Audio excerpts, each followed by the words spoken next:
On a cold and eerie night, as the clock struck midnight on November 21st, 2002, the small town of Spanaway, Washington, became the backdrop for a chilling discovery that would haunt both the community and law enforcement for years to come. In the desolate 15600 block of 74th Avenue East, a lifeless body lay motionless, stripped of all clothing. It was a scene that sent shivers down the spines of the police officers who rushed to the location, their veins filled with tension and uncertainty. The tension in the air was palpable as the officers arrived at the scene, not knowing what to expect. The sight that greeted them was beyond their worst nightmares. The woman's life had met a gruesome and inexplicable end, leaving them with a bone-chilling question that would drive their investigation. Who was she, and what dark circumstances had led to her demise?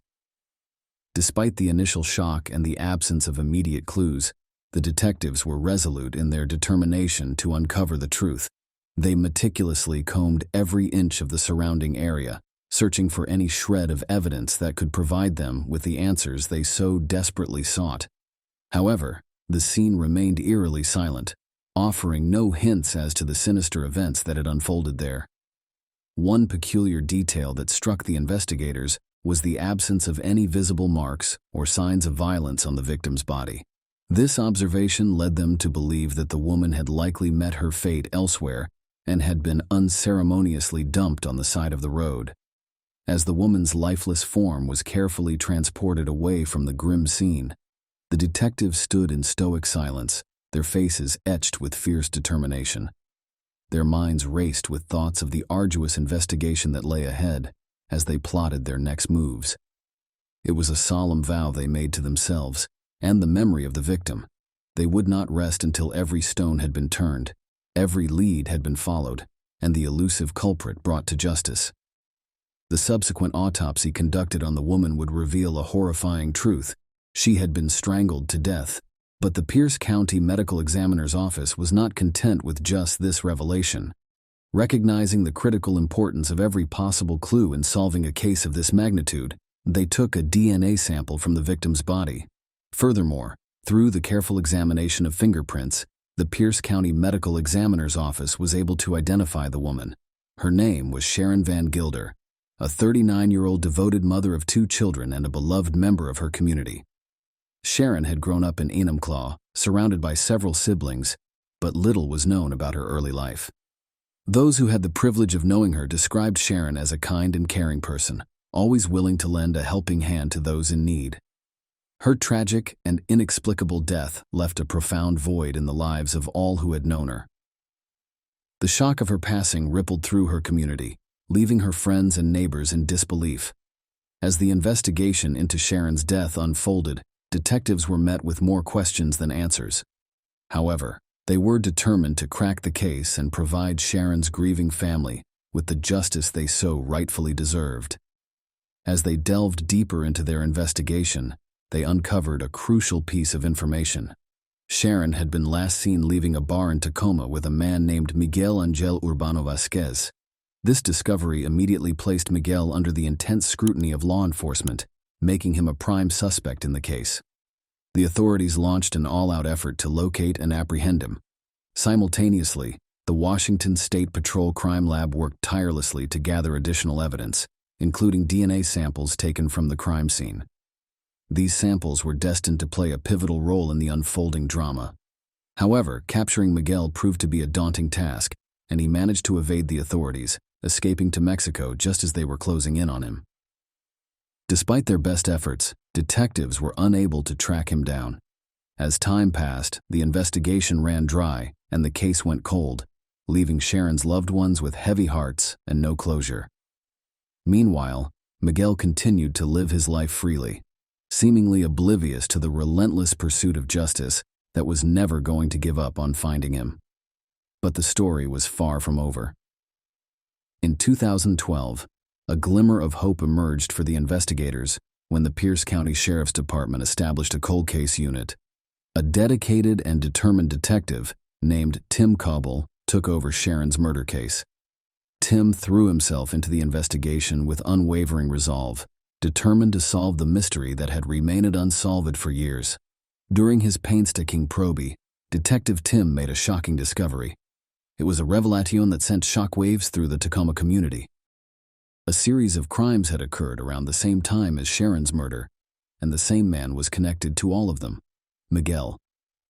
Astonishingly, the Tacoma detectives who had been working on those cases had no idea about Miguel's connection to Sharon's murder. This critical oversight had resulted in a missed opportunity to submit DNA evidence from the crime lab for comparison to its database. Detective Tim felt like he had finally found the missing puzzle piece, and he wasted no time. He sent the DNA samples from Sharon's murder, as well as those from the other two crimes, for testing. The results that finally arrived in late April 2012 confirmed what he had suspected all along. Miguel was the perpetrator behind all three heinous crimes. But the investigation didn't stop there. Months later, detectives were able to link Miguel to yet another crime that had occurred in October 2002. The victim recounted a harrowing tale of being lured into a car with two individuals who initially offered her drugs. However, when she refused their proposition of exchanging money for sexual acts, they turned violent, resorting to physical force. DNA samples taken from this crime scene matched those found at the two earlier crimes and in Sharon's murder. It was a breakthrough moment that investigators had been tirelessly working towards for years. After a long and arduous journey filled with twists and turns, they had finally gathered enough evidence to charge Miguel with the murder of Sharon Van Gilder, as well as the other crimes that had terrorized Tacoma. With charges filed by the Pierce County Prosecutor's Office and a warrant issued for Miguel's arrest, the detectives faced another formidable challenge. They had no idea where Miguel was hiding in Mexico. The search for the fugitive suspect became intense and challenging, but the detectives refused to give up. Their eyes remained peeled, their ears to the ground, and their determination unwavering. As days turned into weeks, weeks into months, and months into years, the detectives were on the brink of losing hope. But then, in 2019, a glimmer of hope emerged when the FBI informed them of Miguel's whereabouts. Determined to see him face justice, the detectives sprang into action, embarking on the lengthy process of securing the necessary paperwork to extradite him to the United States. The extradition process was long and arduous, filled with bureaucratic hurdles and legal intricacies. However, the detectives refused to yield, driven by their unwavering commitment to justice. Finally, after 4 years of tenacious struggle, the necessary paperwork was processed. Working in collaboration with Mexican authorities, the FBI executed Miguel's arrest on March 14, 2023, bringing an end to his years on the run. Miguel's capture marked a significant turning point in the long and arduous journey for justice that had begun over 2 decades earlier. At this moment, detectives continue to work tirelessly to finalize Miguel's extradition to Washington, where he will stand trial for his heinous crimes. His arrest has brought a renewed sense of hope and closure to Sharon's family and friends, who had endured years of anguish, uncertainty, and heartache. In conclusion, the tragic story of Sharon Van Gilder's murder is a testament to the relentless determination of law enforcement, forensic experts, and detectives who refuse to give up in their pursuit of justice. The case serves as a reminder that even the most elusive criminals cannot evade the long arm of the law indefinitely, and that perseverance and dedication can ultimately bring closure to those who have suffered the most profound loss. Lake Worth is a coastal city located in Palm Beach County, Florida, and it boasts a population of approximately 38,000 residents. The city is well known for its vibrant downtown area, which is home to a variety of shops, restaurants, and art galleries. Additionally, Lake Worth features numerous parks and recreational spaces, making it an appealing destination for both residents and visitors alike. The city has a rich history, characterized by its Mediterranean revival architecture, but it's also the site of a tragic event, the brutal murder of a woman in 1985. To fully understand the backdrop of this crime, we need to rewind the clock to February 28, 1907, in Wilma, Arkansas. This was the day that marked the birth of a precious child named Mildred Warren. Mildred's arrival brought immense joy and hope to her family. She was the second of Jesse Warren and Margaret Warren's 6 children. From a young age, Mildred exhibited a heart full of love and a curious mind that thirsted for adventure. However, fate had different plans in store for her family. In 1915, tragedy struck when Mildred was just 8 years old. Her father, Jesse Warren, suffered a fatal heart attack at the tender age of 37, leaving behind a grieving wife and 6 young children. Margaret, Mildred's mother, stood tall and resolute, determined to raise her children single-handedly. As the years passed, Mildred grew into a strong and independent woman with a heart of gold. Her innate desire to help others led her to pursue a career in psychiatric nursing in 1931, dedicating over 4 decades of her life to serving those in need. Along her life's journey, fate smiled upon her once more in 1940. At the age of 40, she met and fell in love with Harmon Matheny, a professor. Their bond was beautiful, and they exchanged vows in 1942. 3 years later, they were blessed with a son, Gary Matheny, in 1945. Gary eventually got married and had 2 children of his own, bringing immense joy and love into Mildred's life as she embraced the role of a doting grandmother. However, life had more challenges in store for Mildred. Tragedy struck again when her beloved husband passed away in 1958, leaving her widowed at the age of 51. Despite the heartbreak, Mildred refused to be defeated by grief and found a new purpose in life by caring for her beloved brother, whose mental health began to deteriorate. With her nursing background, Mildred was well equipped to handle the challenges that came with caring for her brother, and she did so with grace and compassion. As the years went by, Mildred's health started to decline, and her memories began to fade away. She was diagnosed with Alzheimer's and dementia, which made it increasingly difficult for her to manage even the simplest of daily tasks. Nonetheless, her determination remained relentless, and she found herself needing more and more assistance with everyday activities. While it was heartbreaking for her family to witness her struggle, they were committed to providing her with the care and support she needed. Ultimately, it became evident that Mildred could no longer live independently and had to rely on others for help. The decision was made to relocate Mildred from her home in Arkansas to live with her sister Gladys in Lake Worth, Florida. This transition was not without its challenges, as Mildred's condition made it difficult for her to adapt to her new surroundings. Her mind often felt like a confusing maze, causing her to reminisce about visiting her long-departed parents at their childhood home, oblivious to the reality that they were no longer alive. Mildred's confusion grew worse with time, and she required constant supervision to prevent her from wandering off. Despite the best efforts of her family, it was impossible to keep a watchful eye on her 24/7. Tragedy struck on April 27, 1985, when a family misunderstanding resulted in Mildred Matheny venturing out alone in the afternoon. Her sister Gladys had last seen her around 3 p.m. that day, but less than an hour later, she reported Mildred as missing to the authorities in Lake Worth. The family's worst fears were confirmed when, 7 hours later, at approximately 10 p.m., Mildred was discovered naked and unresponsive by passers-by on the desolate old Indian Town Road in Jupiter, Florida. The passerby immediately alerted the authorities, leading to the arrival of investigators from the Lake Worth, Florida Police Department at the scene. The sight that greeted them was gruesome and horrifying. A frail, naked figure lay motionless on the ground, surrounded by pieces of discarded clothing, with signs of a violent attack apparent. Blood and broken dentures were scattered near her battered body, and her head and face bore severe injuries. Mildred was barely conscious, and she was quickly rushed to Martin Memorial Hospital in Stuart, in critical condition. The assault on Mildred was beyond comprehension, and her injuries were so severe that even the hospital staff struggled to conduct tests due to her unresponsive state.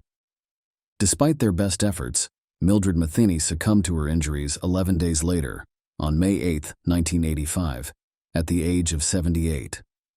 On that fateful day, at 12 p.m., the medical examiner's report confirmed that she had been assaulted, and her cause of death was attributed to a homicide caused by cardiac arrhythmia, a skull fracture, internal bleeding and other injuries sustained during the brutal attack. While examining her body, examiners managed to obtain a genetic profile from swabs collected from her, revealing a mix of Mildred's and her assailant's DNA. However, the technology required for analyzing such DNA samples was not available at the time, so the genetic material was preserved, awaiting future advancements that could bring closure to the case. The case of Mildred Matheny's brutal murder quickly gained widespread attention. News of the heinous crime spread like wildfire, capturing the interest of news channels, publications, and the public across the state of Florida. Conversations about the case echoed in coffee shops, on the streets, and in homes. Investigators launched a thorough canvassing of the neighborhood, hoping to gather any information that might lead them to the perpetrator. It was during this intense investigation that a young couple stepped forward with crucial information in May 1985. The couple consisted of 21-year-old Ty Martin and 28-year-old Robert Steffi. They bravely recounted their encounter with Mildred at a busy intersection near a Burger King restaurant. Despite her frail appearance, Mildred stood out in her pink trousers and vibrant orange blouse. Concerned for her well-being, the couple engaged her in conversation for about 15 minutes. Suddenly, a 1967 brown Oldsmobile, two-door Delta 88 Holiday Coupe pulled up beside them, and a man with blonde hair and a missing front tooth claimed to be a neighbor, offering Mildred a ride home. Without hesitation, Mildred entered the car and left with the stranger. However, despite the young couple's report, investigators faced a frustrating roadblock in their quest for justice. They were unable to locate the car or identify the stranger who had offered Mildred a ride that day. Frustrated by the lack of progress, they turned to the media for assistance. In June 1985, a Crime Stoppers reconstruction was filmed in an effort to jog people's memories and potentially uncover new leads. However, even this effort did not yield a breakthrough. For the next 35 years, the case remained cold, and Mildred's killer remained at large. Loved ones were left to wonder if justice would ever be served. Finally, in March of 2021, a breakthrough occurred, thanks to the relentless and dedicated work of the Cold Case Homicide Unit. They utilized the latest advancements in DNA processing technology to re-examine the case. The DNA samples from Mildred's case were submitted to the state's database, and a forensic scientist with the Palm Beach County Sheriff's Office took on the mission to uncover the truth. Despite the limitations posed by the previous analyses, which had depleted much of the swab's cotton tips, the forensic scientist refused to give up. Instead, she employed a clever solution by collecting DNA from the wooden bases of the swabs, utilizing cutting-edge software. Through this innovative approach, a partial genetic profile of the unknown DNA found on Mildred was created, using the Combined DNA Index System, CODIS, which holds a vast database of convicted offenders' DNA. This breakthrough provided a crucial lead in the search for the perpetrator. The buzz surrounding the long cold case was reinvigorated as news of the DNA match spread. The Florida State CODIS DNA database revealed a link between the DNA profile found in Mildred's case and the DNA of an offender identified as Richard Curtis Lange, a 62-year-old man born on April 13, 1960, in Florida. Lange had a troubling criminal history, with an aggravated assault conviction on his record by the age of 25. Shockingly, he had managed to avoid jail time on both occasions, receiving only probation. However, Lange's criminal activities did not stop there. Records showed that he was later convicted on weapons charges in both 2006 and 2012, spending some time behind bars. Lange's history of violence and brushes with the law raised questions about whether his unchecked behavior played a role in the heinous crime against Mildred. Confirmation of his involvement required further investigation and a direct DNA saliva sample from Lange himself.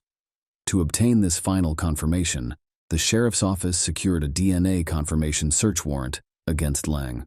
Detectives made their way to Lange's residence in Boynton Beach, Florida, which was approximately 10 minutes from where Mildred was allegedly kidnapped. They collected a sample of Lange's DNA, which ultimately confirmed the match to the DNA found on the victim. Despite Lange's vehement denials of involvement in Mildred's murder, the DNA evidence left no room for doubt. With the DNA confirmation in hand, the case that had remained cold for decades was finally heating up. The trial of Richard Lange began on April 5, 2021, in a West Palm Beach courtroom. The courtroom was filled with tension as all eyes were fixed on a small vial containing preserved genetic material, a tiny but powerful piece of evidence that had the potential to unravel the mystery that had shrouded Mildred Matheny's murder for decades. Prosecutors meticulously outlined their case, arguing that the DNA unequivocally belonged to Richard Lange. The defense attorney, on the other hand, remained stoic, his focus on the judge as the evidence mounted against his client. The scientific evidence presented by the forensic scientist and her team of experts was indisputable. DNA analysis demonstrated that the likelihood of the genetic sample belonging to anyone other than Lange was infinitesimal, with the odds being 27 quadrillion times more in favor of it being his DNA. Lange's defense attorney countered by claiming that such statistical evidence was misleading and insisted on his client's innocence. He suggested that the same likelihood could apply to Lange's close relatives, such as his father or brother. But without their DNA profiles in the CODIS database, this remained a mere possibility. To address this contention, Tiffany Roy, an experienced forensic analyst, suggested that Lange's defense attorney obtain DNA samples from Lange's close male relatives to demonstrate their genetic similarity and determine if they could be excluded as potential contributors to the DNA found on the sexual assault kit. Following Roy's advice, the defense attorney reached out to one of Lange's brothers, who consented to provide a DNA sample. The results confirmed what was expected: a 100% match with Lange's DNA. As the trial continued, the prosecution vehemently challenged the defense's theory, asserting that it was baseless speculation. They emphasized that there was no concrete evidence to support the defense's claim that Lange's relatives could have been in Florida in 1985. Records indicated that Lange had only moved to Boynton Beach from Massachusetts in his 20s and had no known connections to Florida before that. After 2 intense days of court proceedings, the final verdict was announced, and justice was served. Richard Lange was found guilty of first-degree murder and battery, finally bringing closure to a case that had remained unsolved for 38 long years. Despite sitting in a wheelchair during the trial, Lange remained calm and composed, occasionally nodding off during slower parts of the proceedings. His silence spoke volumes as bailiffs escorted him out of the courtroom on May 27, 2021, under the watchful eye of Circuit Judge Dahlia Weiss, who booked Lange into the Palm Beach County Jail without bail. Gary Matheny, now 88 years old, fondly remembers a woman who was not just his mother, but also his friend and confidant. He speaks of her with great admiration and respect, describing her as a woman of many talents, articulate, creative, and talented. He cherishes memories of her sewing 8th-grade shirts out of hog feed sacks, which, despite their humble origins, were just as good, if not better, than store-bought shirts. After decades, the book on his mother's case is finally closed, and Gary can find some solace knowing that justice has been served. Although justice cannot bring his mother back, he can at least find peace in the knowledge that her attacker has been held accountable for his heinous crime. The determination of investigators and advancements in DNA technology ultimately led to the resolution of this cold case, providing closure not only to Gary Matheny and his family, but also to the community of Lake Worth, Florida, and beyond. Mildred Matheny's memory lives on, and her story serves as a testament to the tireless pursuit of justice and the enduring resilience of the human spirit. In Southern California, a region renowned for its sunny climate, laid-back way of life, and breathtaking natural landscapes, lies a place that bears a captivating blend of cultural influences. This area's identity has been shaped by a diverse mix of elements, ranging from the glitz and glamour of Hollywood to the rich Mexican heritage that permeates its streets. Southern California is also home to some of the world's most iconic attractions, including Disneyland, Universal Studios Hollywood, and the Santa Monica Pier. However, it was within this seemingly idyllic backdrop that a series of gruesome murders commenced on that fateful day of July 25, 1980. At the time, a young resident of Brentwood named Carrie Lenander, a Palisades High School student, and her close friend Tony Garfield, both 15-year-old juniors at Palisades High, decided to embark on a hitchhiking adventure to the corner of Wilshire and Barrington. Little did they know that their lives would soon take a harrowing turn. Their ride that day was provided by a man described only as Ken from Canada, a male Caucasian. Ken drove them first to the Hollywood area, where they stopped for a restroom break. Carrie and Tony had been consuming alcohol before hitchhiking, and as they made their pit stop, Tony began to feel dizzy. She informed Carrie that she needed to return home. Ken complied, driving Tony back to her house. Tragically, this would be the last time Tony saw her friend alive. The events that unfolded leading up to Carrie's murder remain shrouded in mystery. However, the next day on July 26, 1980, at approximately 4:30 a.m., Carrie's lifeless body was discovered in a street gutter on the 3700 block of Victoria Avenue in South Los Angeles. The only trace of evidence left behind by the perpetrator was white rock material, found in her hair and near her body, which matched the material discovered across from Carrie's residence. This grim discovery hinted at the chilling possibility that her murderer might have been someone who either knew her or had been stalking her in the days leading up to the tragedy. Tony Garfield, however, had no knowledge of the person in question. The autopsy report revealed that Carrie had been assaulted and strangled to death. An unidentified DNA sample, presumably belonging to the perpetrator, was collected from Carrie's body but remained of little use due to the limitations of forensic technology in the 1980s. Detective Tim Marcia, who was assigned to the case, believed that Ken and Carrie had visited her residence, where she changed her clothes before their fateful outing. Yet, the exact circumstances and timeline of the murder remained elusive. Carrie Lenander's parents, Carl J. Lenander III and Joyce Fadden, were understandably devastated by their daughter's tragic death. They were determined to seek justice for Carrie, offering a reward of $50,000, in addition to a $25,000 reward from the LA City Council. Through various news outlets, Carrie's parents spoke fondly of their daughter, who was just 9 days away from her 16th birthday, and pleaded with the public for any information regarding her murder, even though her case received limited media attention. Brief coverage on shows like Lost Lives and 60 Minutes shed some light on her story. Despite a lack of concrete leads, investigators remained resolute in their pursuit of the killer. Interviews were conducted and a suspect was on their radar, but an arrest proved elusive. Over time, the case grew cold, and it wasn't until early 2002 that the LAPD Cold Case Homicide Unit reopened it. Unfortunately, even this effort did not lead to the apprehension of the perpetrator.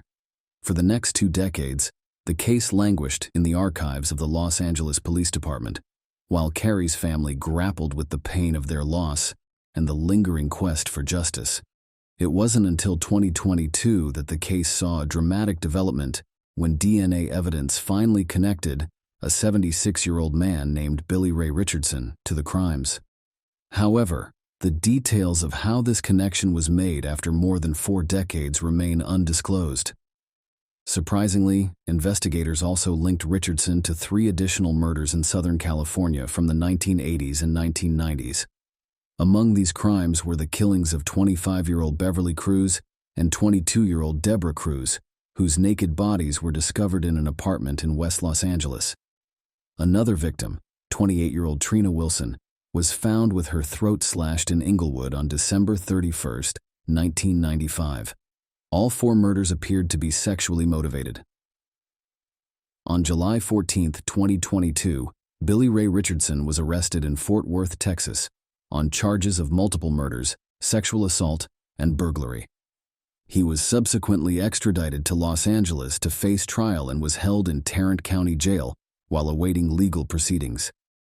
However, a tragic twist unfolded when Richardson was brought to the hospital in a wheelchair and pronounced dead on February 15, 2023. His demise resulted from complications of a cervical spine injury and blunt force trauma, with COVID-19, chronic obstructive pulmonary disease, and dementia listed as other significant factors contributing to his death.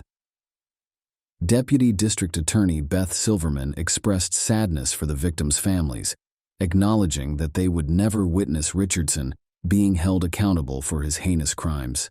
However, the identification of the perpetrator offered some solace, ensuring that he would no longer pose a threat to society. In the end, justice may have been delayed, but it ultimately found its way to the victims and their grieving families, providing closure and a measure of peace. In the picturesque town nestled among the stunning mountains of Preston County, West Virginia, with a population of approximately 1,500 residents, Terra Alta stands as a testament to natural beauty and a rich historical legacy. The town's charm and welcoming community spirit have long been celebrated by its inhabitants. However, it was within this idyllic setting that a tragic incident unfolded on August 22, 1972, claiming the life of a 13-year-old boy named Jeremiah Matthew Watkins. Jeremiah, lovingly known as Jerry to his parents, James Edward Watkins and Enid Nicola, was born in a Morgantown home in Monongalia County, West Virginia. Unfortunately, his family's dreams of a happy and complete life were shattered when James passed away in 1976, just 4 years after Jeremiah's birth. Despite this profound loss, Enid displayed remarkable resilience and dedicated herself entirely to raising her son, hoping for a fresh start in life. Overcoming numerous obstacles, Enid made the decision to move to Terra Alta, determined to provide Jeremiah with the best possible life. Jeremiah, for his part, was content with life's simple pleasures. As he grew, his adventurous spirit became increasingly evident, as he could often be seen riding his bicycle through the hills of Terra Alta while singing along to the tunes of old-time rock and roll.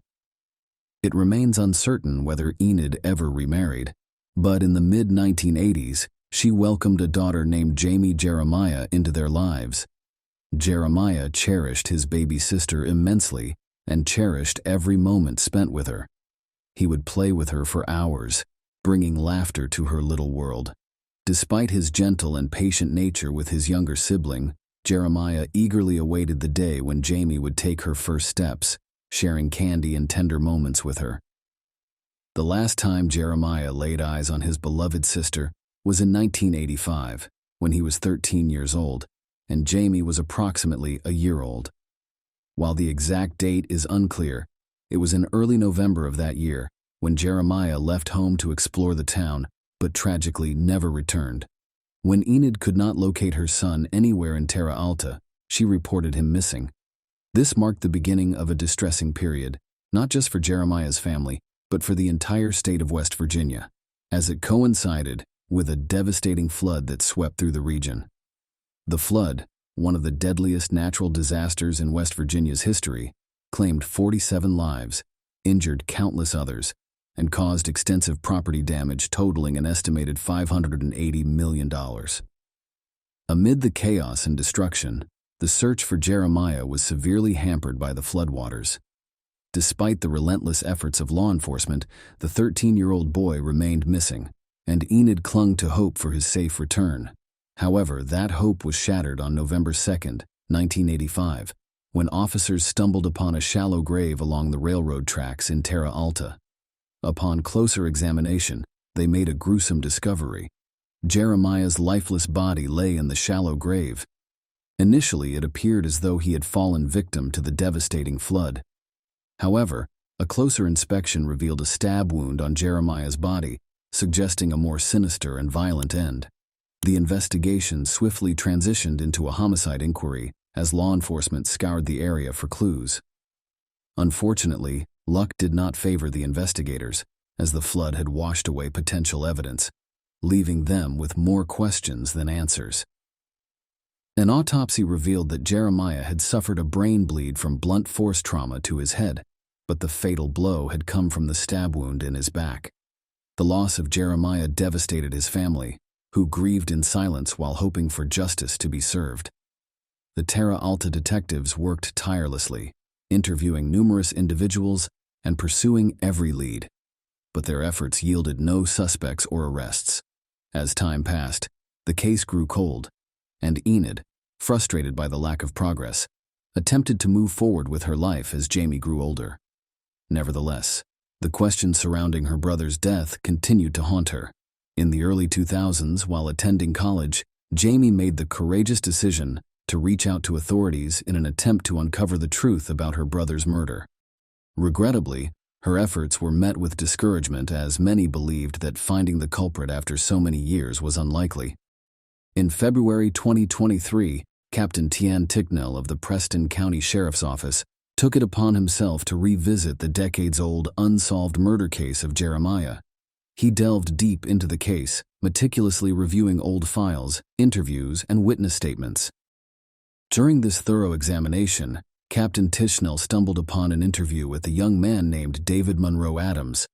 Adams, who was only 18 years old at the time of Jeremiah's murder and a resident of Terra Alta, had provided a statement with inconsistencies, prompting further investigation.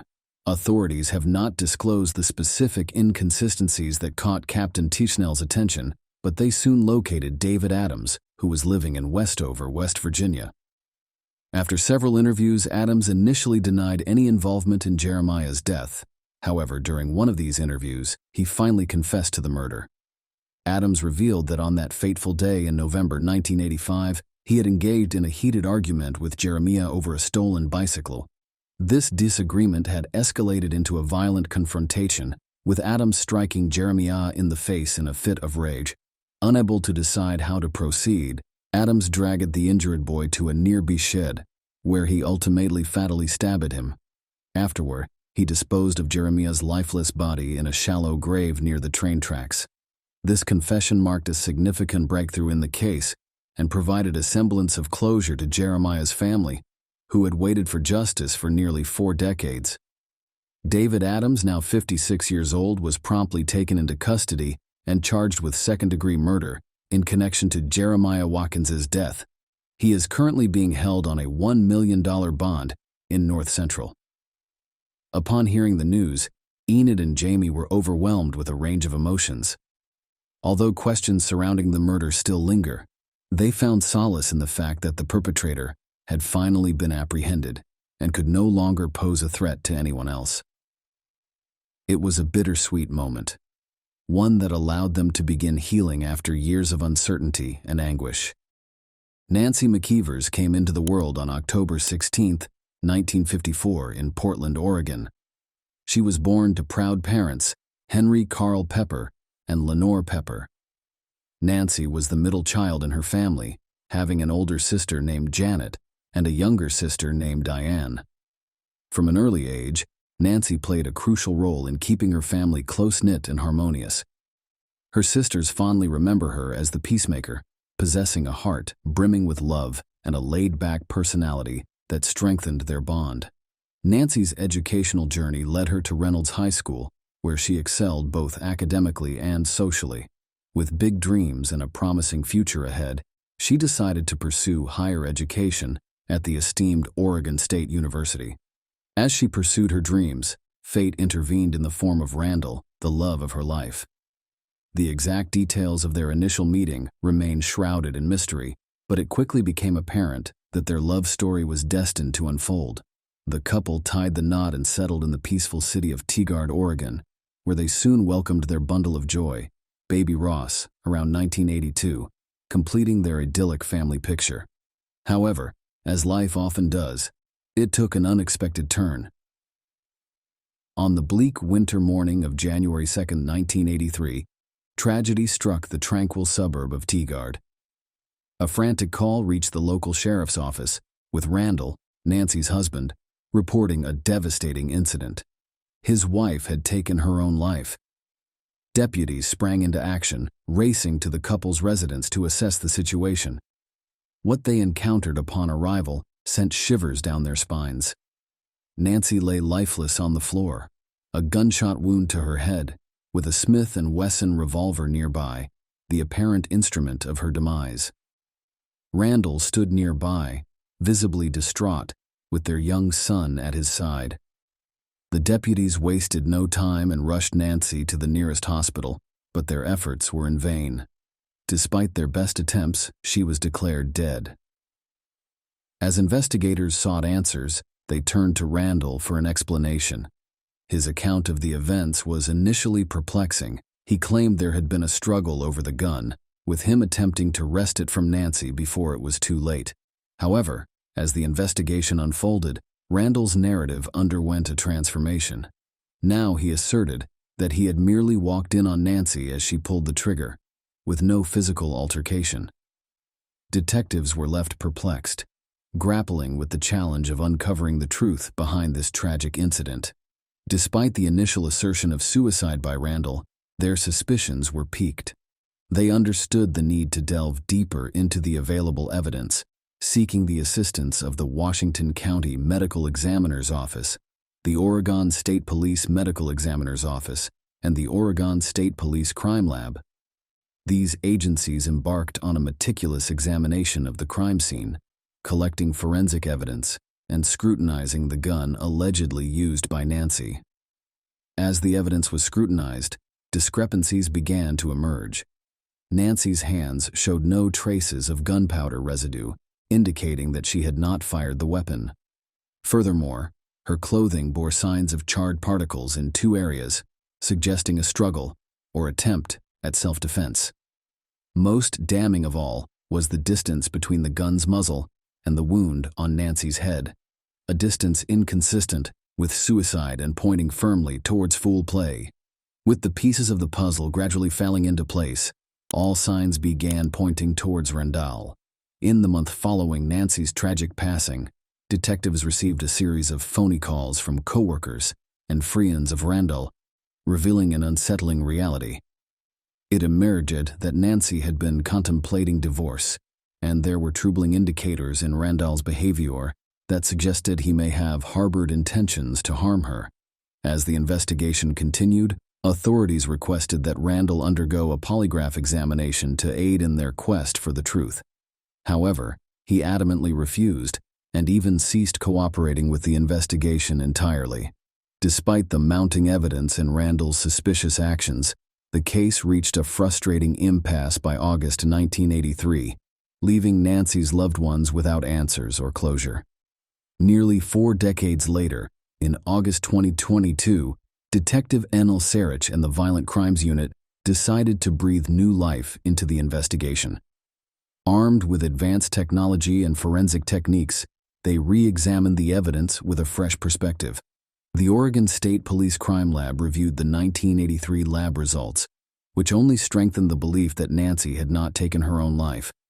The detectives conducted over 20 interviews, engaging with individuals such as detectives, deputies, and firefighters who had responded to the scene in 1983. These interviews uncovered new leads that held the potential to crack the case wide open.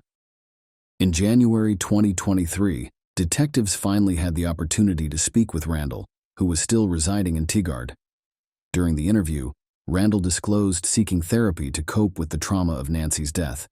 When asked about his wife's mental health history, he stated that she had none, but he vehemently denied any involvement in her death. Despite his denials, detectives remained convinced that Randall was concealing the truth, as all the evidence pointed squarely in his direction. Subsequently, detectives referred the case to the Washington County District Attorney's Office, aiming to secure a grand jury indictment against Randall and finally achieve justice for Nancy. However, just as it seemed that justice might be served, a tragic turn of events occurred on February 8, 2023. Randall took his own life, leaving behind a note in which he continued to deny any role in Nancy's death. The detectives who had devoted countless hours to the case were left devastated and grappling with a sense of unfinished business. Despite their relentless efforts to gather evidence, interview witnesses, and pursue leads, their main suspect's death left them with the likelihood that the case would remain unsolved. Nancy's surviving loved ones, including her mother and 2 sisters, were left to pick up the pieces. While the case was officially closed due to Randall's passing, his actions spoke louder than any words ever could. Though they would never uncover the complete truth about Nancy's fate, they found some semblance of closure, comforted by the detective's unwavering commitment to seeking justice on her behalf. In the 1980s, a sinister presence began to cast a dark shadow over South Florida, particularly in the Miami-Dade and Broward County areas. This malevolent figure targeted vulnerable women, leaving behind a trail of trauma and fear. Despite his anonymity, his method of operation remained consistent and horrifying. He would infiltrate their apartments, armed with a sharp object, often obscuring his face or theirs with a cloth, typically a pillowcase.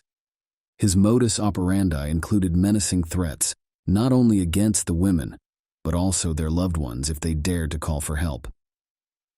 Once inside, he would restrain his victims, ransack their possessions, leaving them utterly defenseless, and subject them to unspeakable violations. All his victims shared eerie similarities. They lived alone, were attacked during the night, and the perpetrator seemed to possess intimate knowledge of their routines and apartment layouts.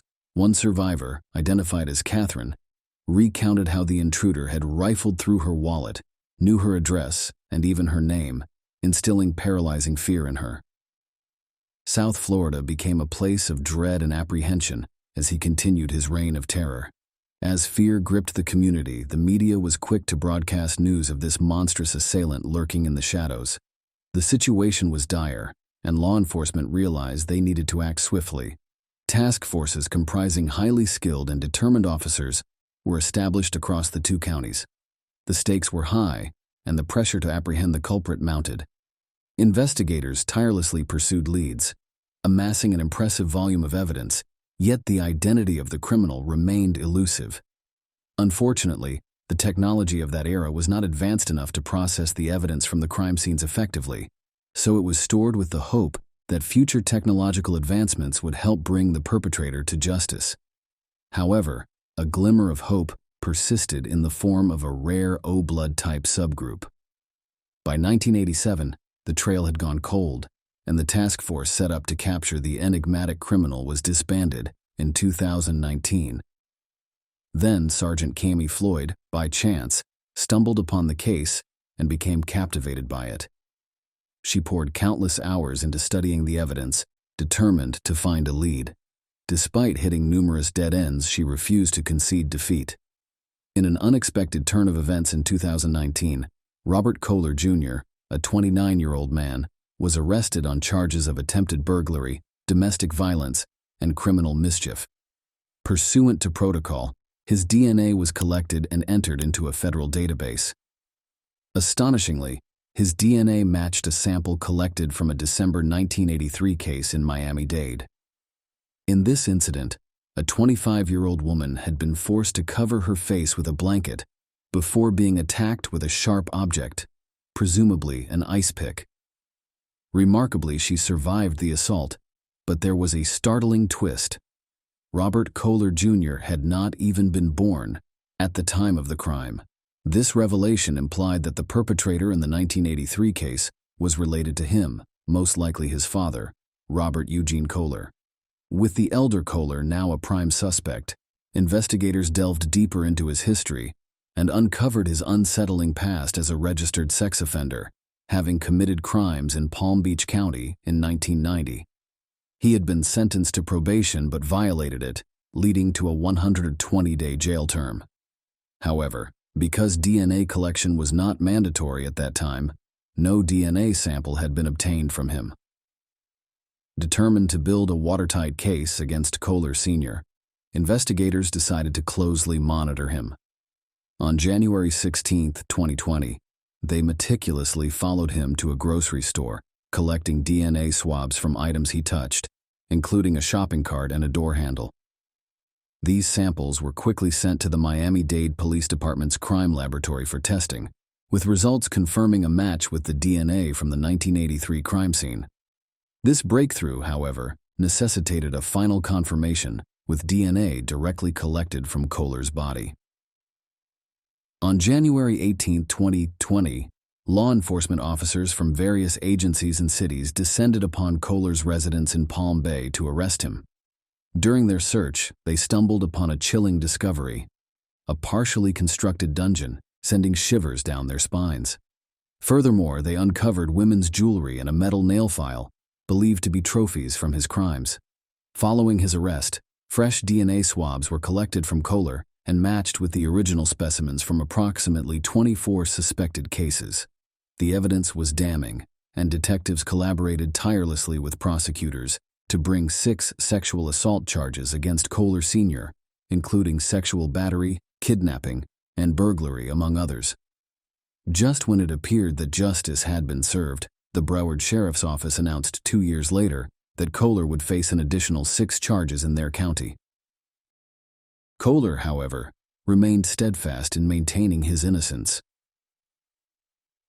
The trial for the December 1983 incident commenced in January 2023, with prosecutors presenting a compelling case detailing the heinous crimes he had allegedly committed, including the murders of young girls, sadistic acts, and other atrocities.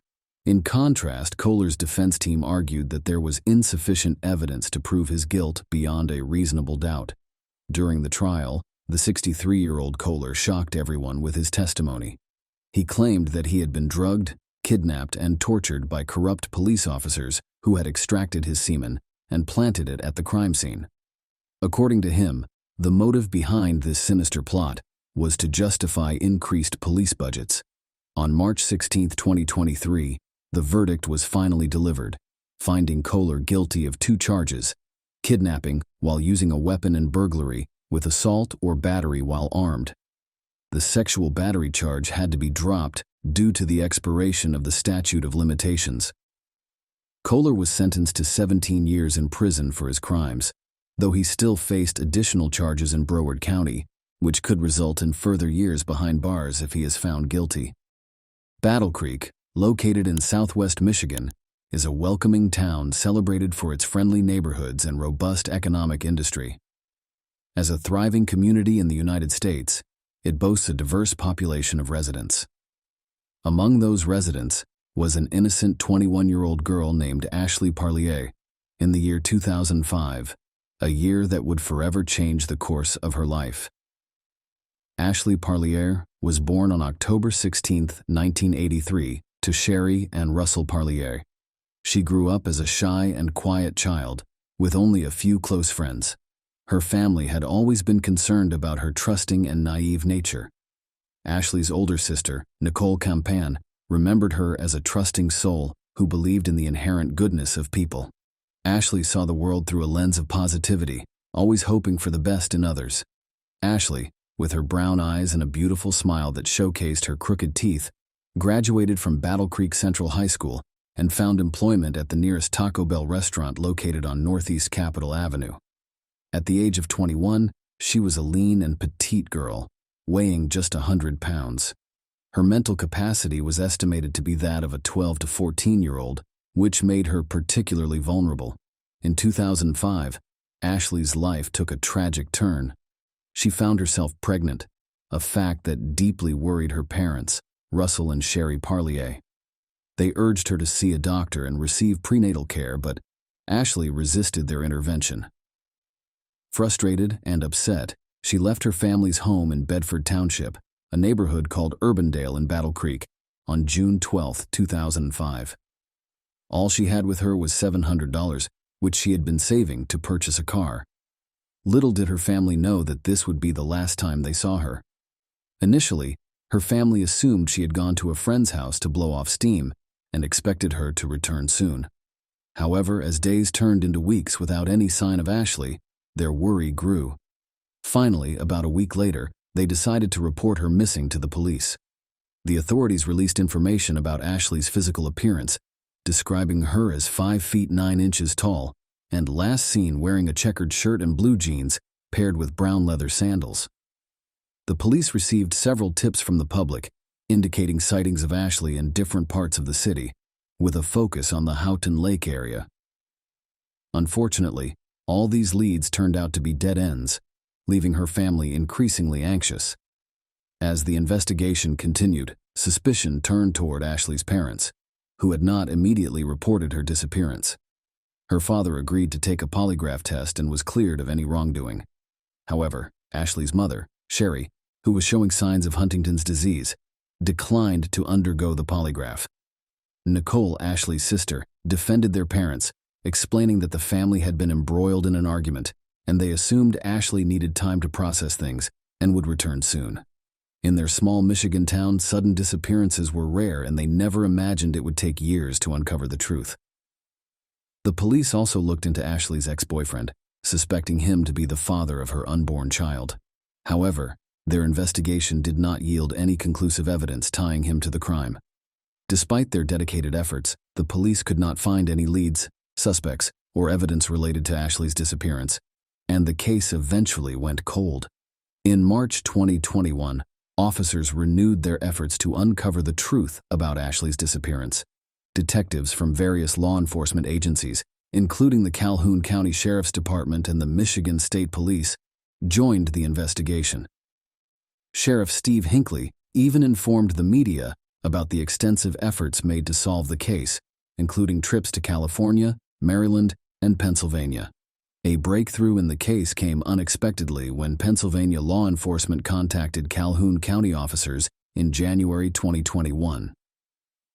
They had found a lead in Ashley Parlier's case while questioning Harold David Holman III, a 44-year-old serial killer, about the murders of two other women, Tiana Phillips and Erica Schultz.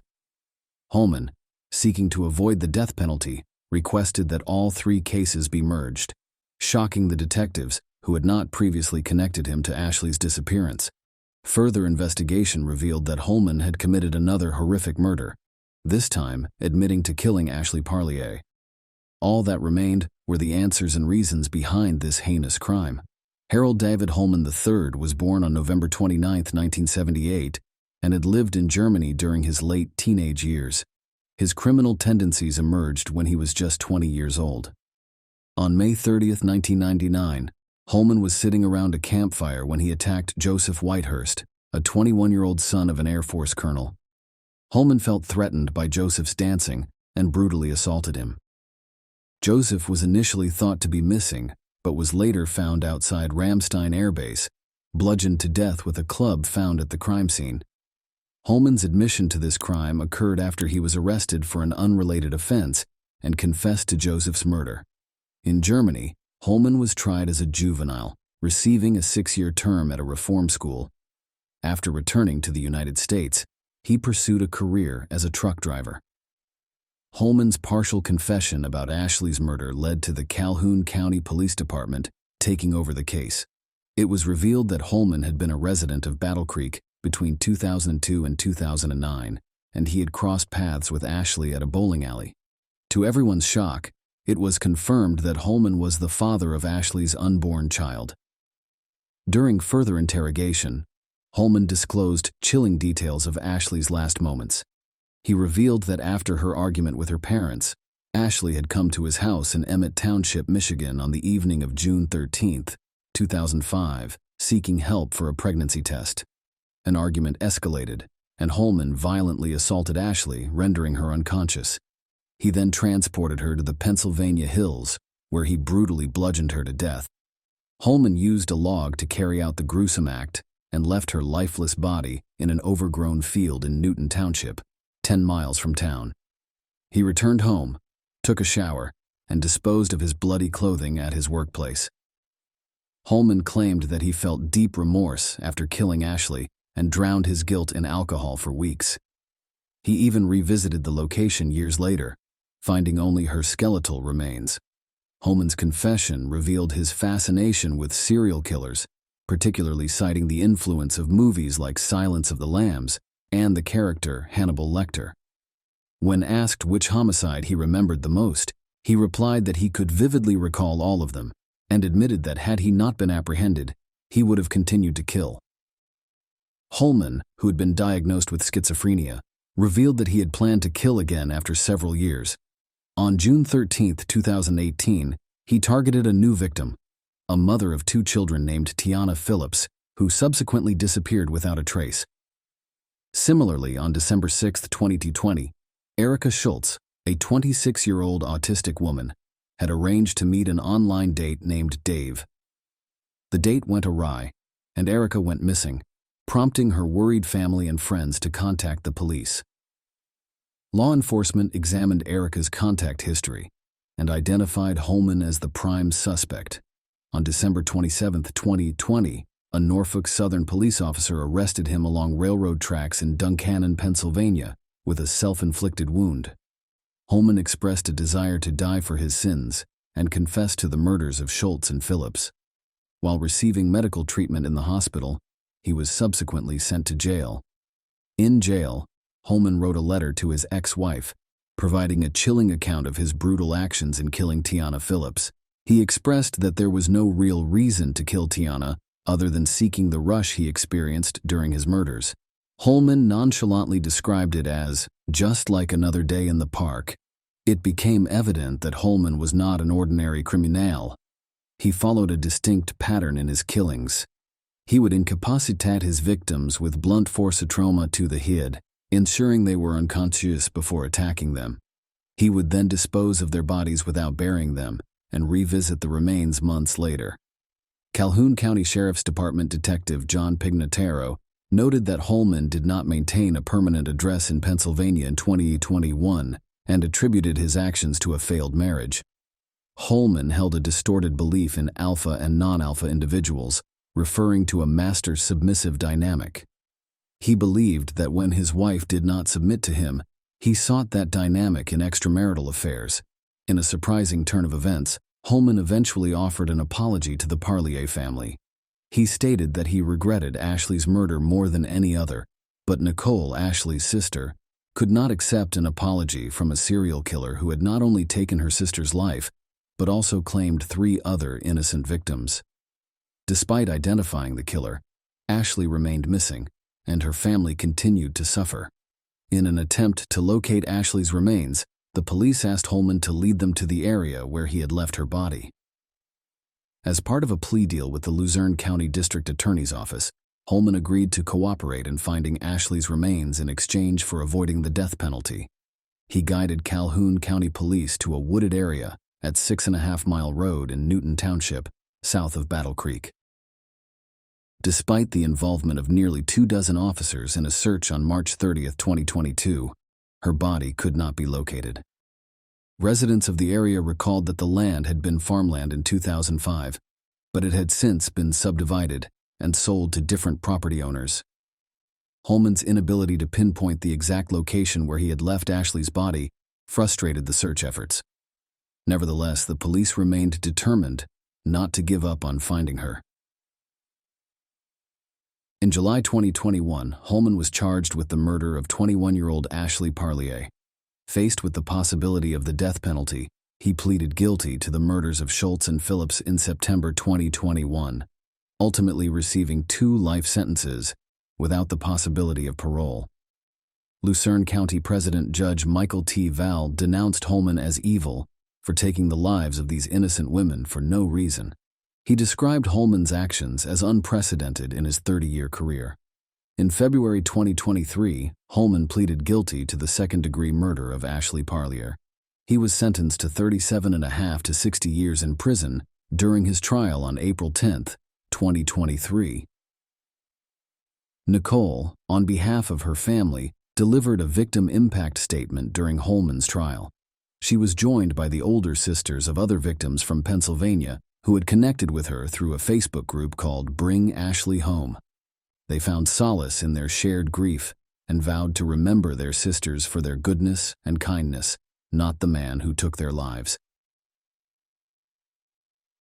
Calhoun County Sheriff Steve Hinckley continued to seek any information that could aid in resolving Ashley Parlier's case, which finally received some closure after 18 years of uncertainty and anguish. While Ashley's family may never fully recover from the tragedy, the identification and sentencing of her killer brought a sense of justice to a grieving community that had searched tirelessly for answers. In the tranquil and idyllic region of Victoria, Australia, which has long been renowned for its peace and quality of life, a shocking act of violence shattered the tranquility on March 18, 1992. Geelong West, a part of Victoria, boasts a harmonious blend of residential and commercial areas, offering convenience and comfort to families and professionals while being in close proximity to stunning beaches and major cities. It is an area that prioritizes relaxation and well-being. However, the serenity of this neighborhood was disrupted when a heinous crime occurred, targeting 29-year-old Annette Stewart within the confines of her home on Hope Street. Annette Stewart, born in March 1962 to Roy and Margaret Stewart, was a woman who had built a life for herself. She had 2 children, a 10-year-old son named Aaron and a 13-year-old daughter named Jacinta. Tragically, these children were left alone when their mother's life was brutally taken from her.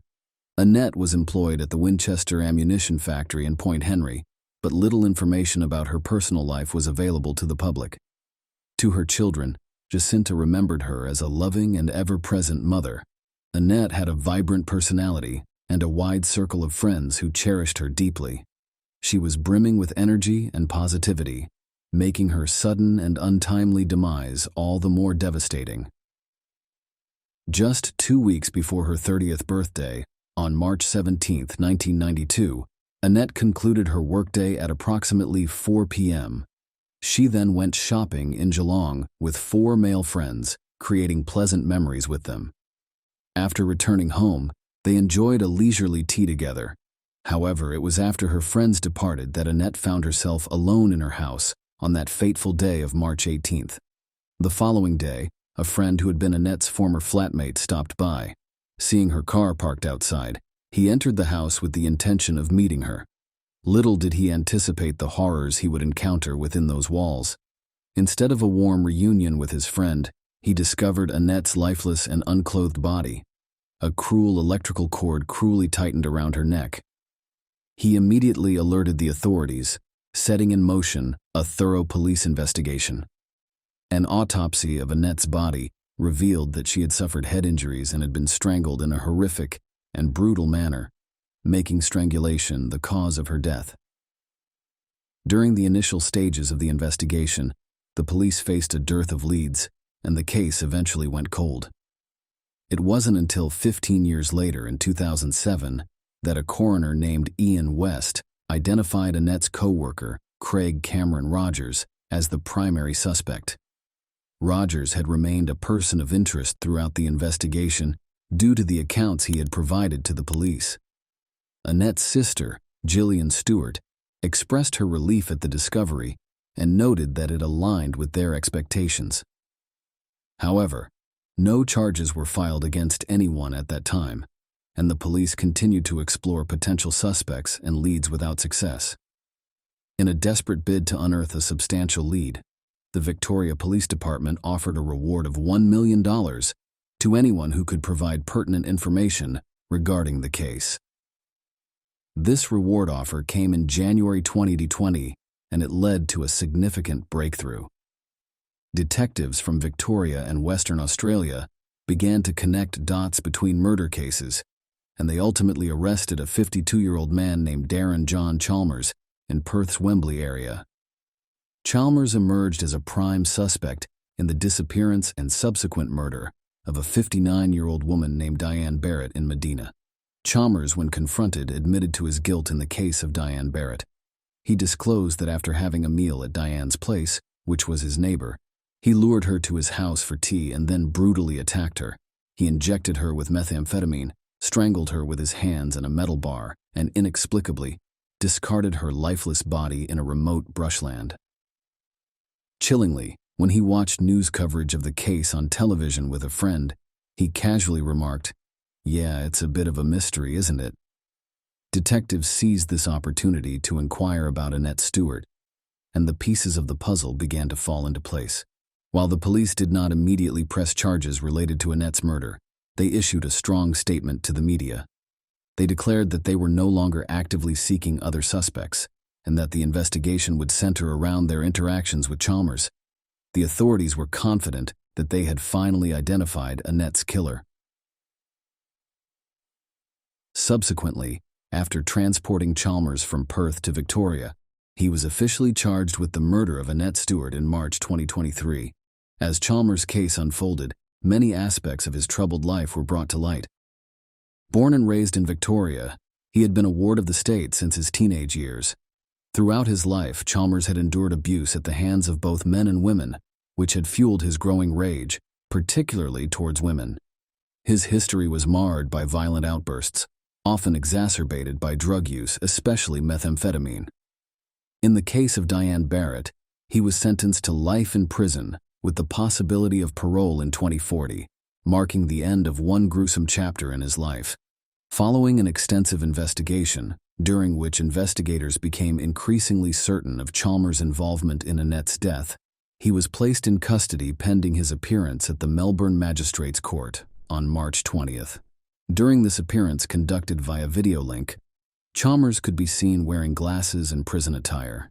He was not required to enter a plea at this stage, with his next court date set for June 13, 2023, when he is expected to face trial.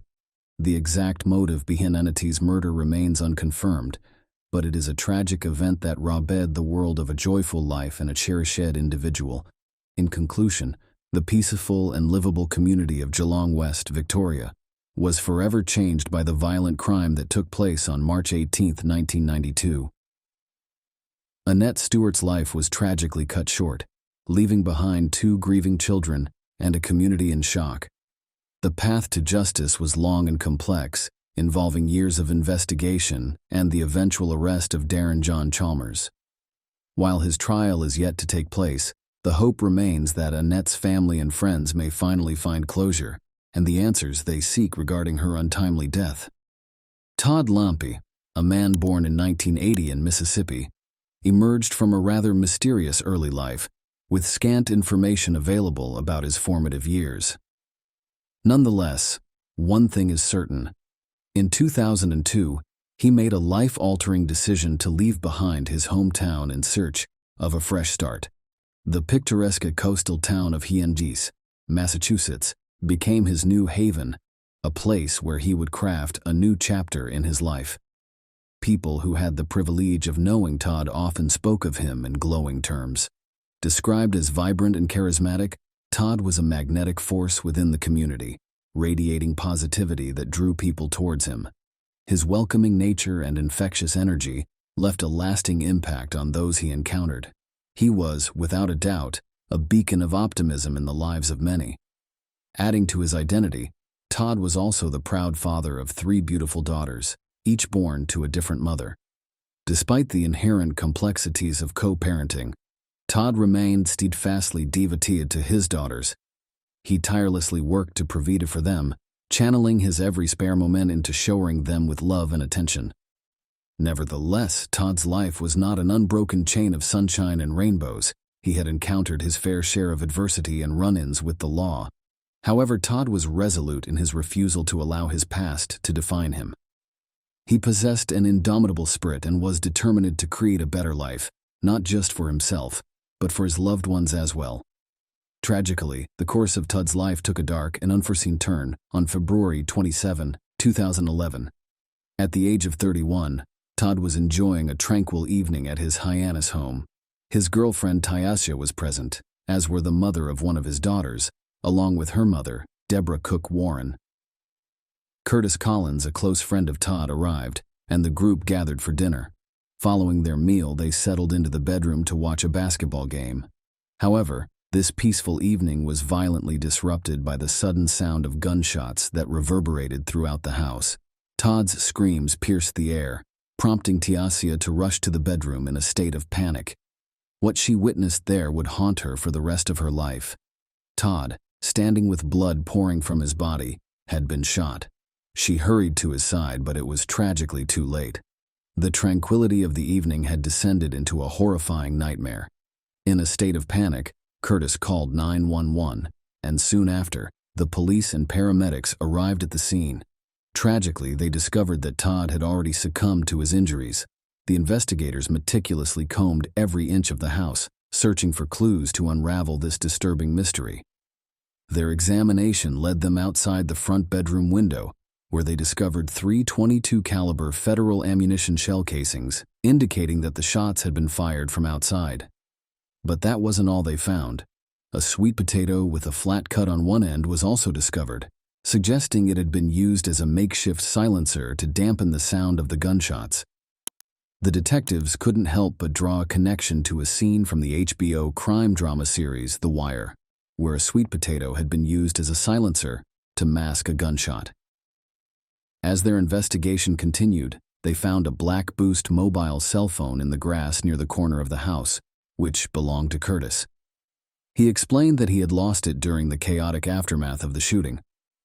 A day after this tragic incident, the autopsy report was released, revealing that Todd had suffered 3 gunshot wounds, resulting in fractured ribs and lung injuries, ultimately leading to his untimely demise.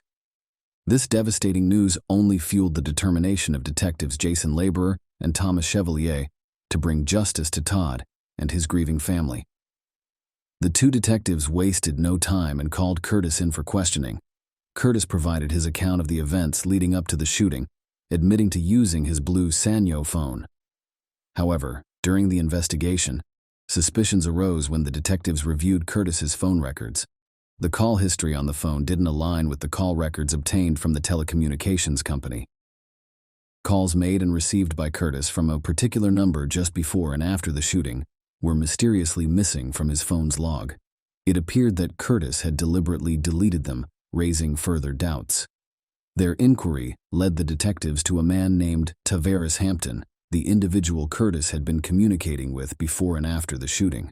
Hampton was already entangled in legal troubles and was being monitored with a GPS tracking bracelet at the time of the shooting. The detectives delved into the data recorded by the bracelet and uncovered shocking evidence. The GPS data indicated that Hampton had been in close proximity to Todd's home precisely at the time of the shooting. Days after Todd's murder, detectives Jason and Thomas saw an opportunity to extract answers when Hampton was arrested for an unrelated matter. However, their hopes were dashed as Hampton remained tight-lipped and uncooperative. Their persistence finally bore fruit on March 18, 2011, when 2 workers from Sullivan Engineering stumbled upon a firearm in the murky waters of the mill pond in the Marston's Mills section of Barnstable. Upon examining the weapon, the detectives were astonished to find that it contained live rounds of the same caliber as the spent shell casings found at the scene of Todd's shooting. It was almost certainly the murder weapon, but despite this crucial discovery, the investigation into Todd's death appeared to stall. Nevertheless, the detectives remained vigilant, particularly in their pursuit of Hampton. They were convinced that he was involved in some capacity and were unwavering in their commitment to uncovering the truth, regardless of how much time had passed. In 2012, a significant breakthrough occurred in Todd's murder case. Detectives conducted a DNA analysis on a potato found at the crime scene. The results revealed a mixture of 2 human DNA samples, with one belonging to a man. They obtained Hampton's DNA to make a comparison with the sample found on the potato. Unfortunately, progress in the case came to a halt until a stroke of luck in 2016. In October of that year, detectives observed Hampton spotting phlegm in a puddle and quickly collected it for analysis. In 2018, the detectives received even more incriminating evidence against Hampton. GPS tracking data showed that on the night of February 28, 2011, Hampton had made a stop at the mill pond in Marston's Mills, just 23 feet from where the firearm was used in Todd's shooting. Furthermore, the analysis of the phlegm yielded results indicating a high probability that the DNA on the potato found at the crime scene matched Hampton's. With this compelling body of evidence, it was evident that Hampton had a direct connection to the crime. On February 24, 2023, justice finally caught up with Hampton. He was apprehended and charged with murder and assault with a deadly weapon in relation to Todd's death.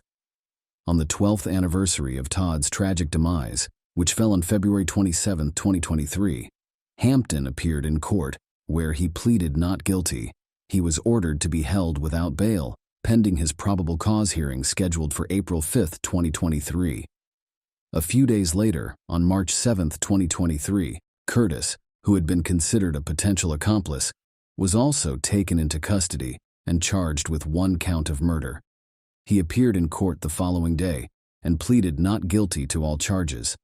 The community held on to a glimmer of hope that justice would finally be served for Todd, bringing closure to a case that had spanned over a decade.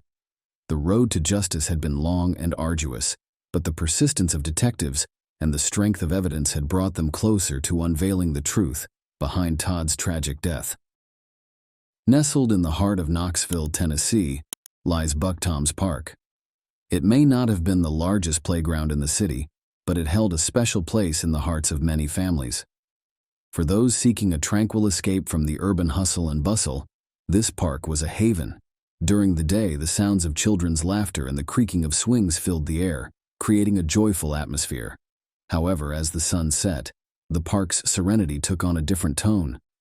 Buck Tom's Park, under the cover of nightfall, often transformed it into a sacred sanctuary for some, where they indulged in forbidden vices away from prying eyes. Yet, it was on a fateful evening, April 13th, 1984, that this peaceful setting was shattered by a gut-wrenching discovery that would leave the entire community in shock and turmoil.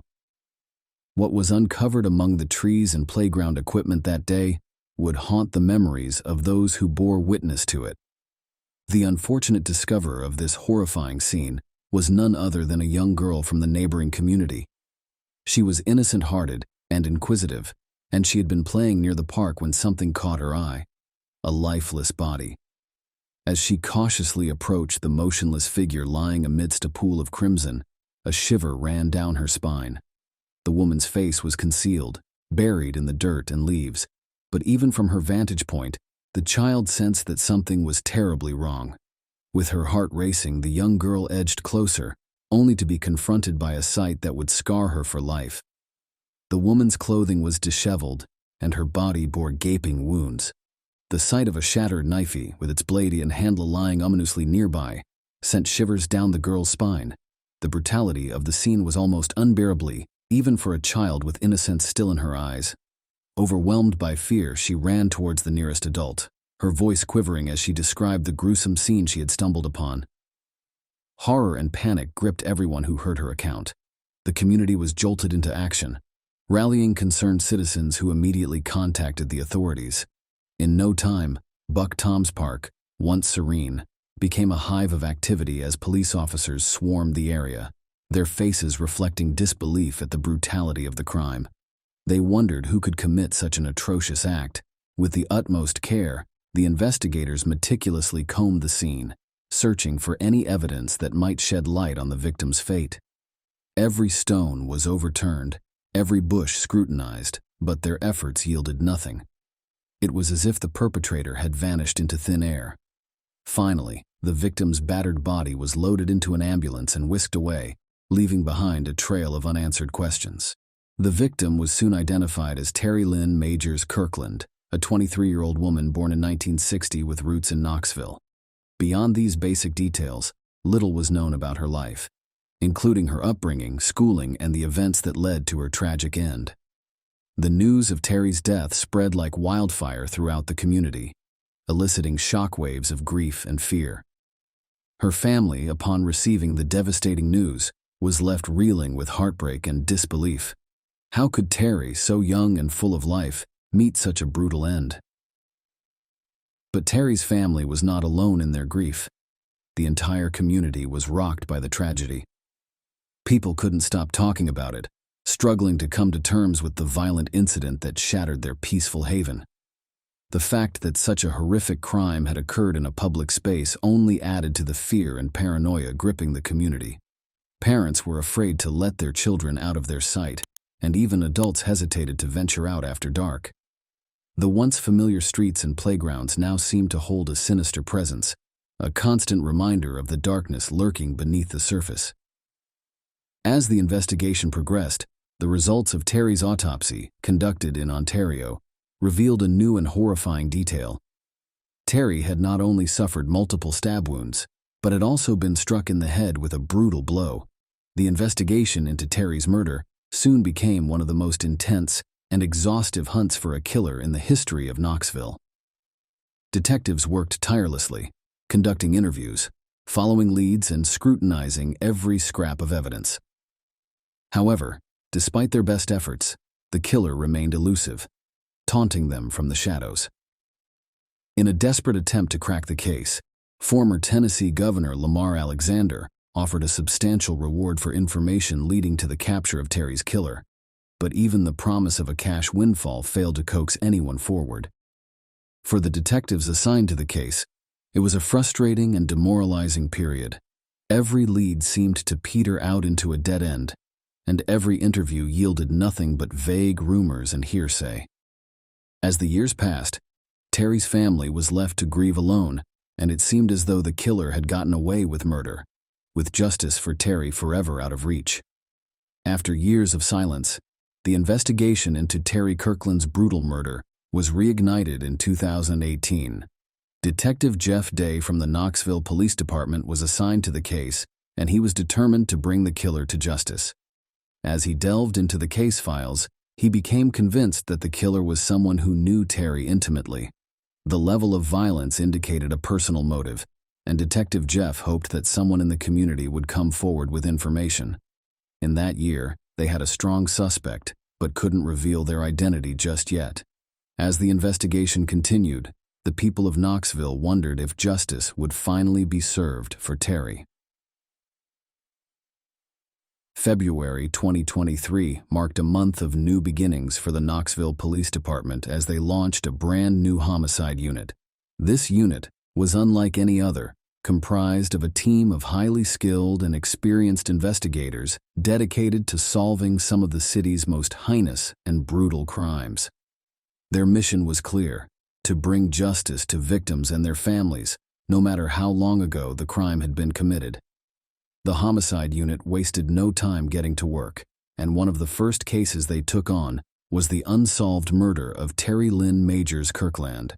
The case had remained cold for decades, but this new team of investigators was determined to find the killer and bring them to justice. They painstakingly reviewed every piece of evidence, re-interviewed witnesses, and followed up on leads, all in the hopes of finally unraveling the mystery of Terry's death. In March 2023, the Knoxville Police Department made a long-awaited announcement that sent shockwaves throughout the community. Less than a month after its formation, the newly established homicide unit had cracked Terry's murder case. While the authorities refused to divulge the identity of the suspect or the method used to identify them, they did confirm that the suspect had passed away in 2021. The District Attorney General's office had also deemed that there was enough evidence to prosecute the case if the suspect had been alive. The community experienced mixed emotions: relief that the case had finally been solved, yet frustration that the person responsible could not face justice. For Terry's family and friends, the announcement brought a sense of closure and peace after years of unanswered questions and grief. While the details of the investigation remained shrouded in mystery, the fact that the killer had finally been identified and held accountable offered some measure of solace. Perhaps one day the police will decide to share more about how they cracked the case, but for now the community can rest, knowing that the homicide unit achieved a remarkable feat in a short time.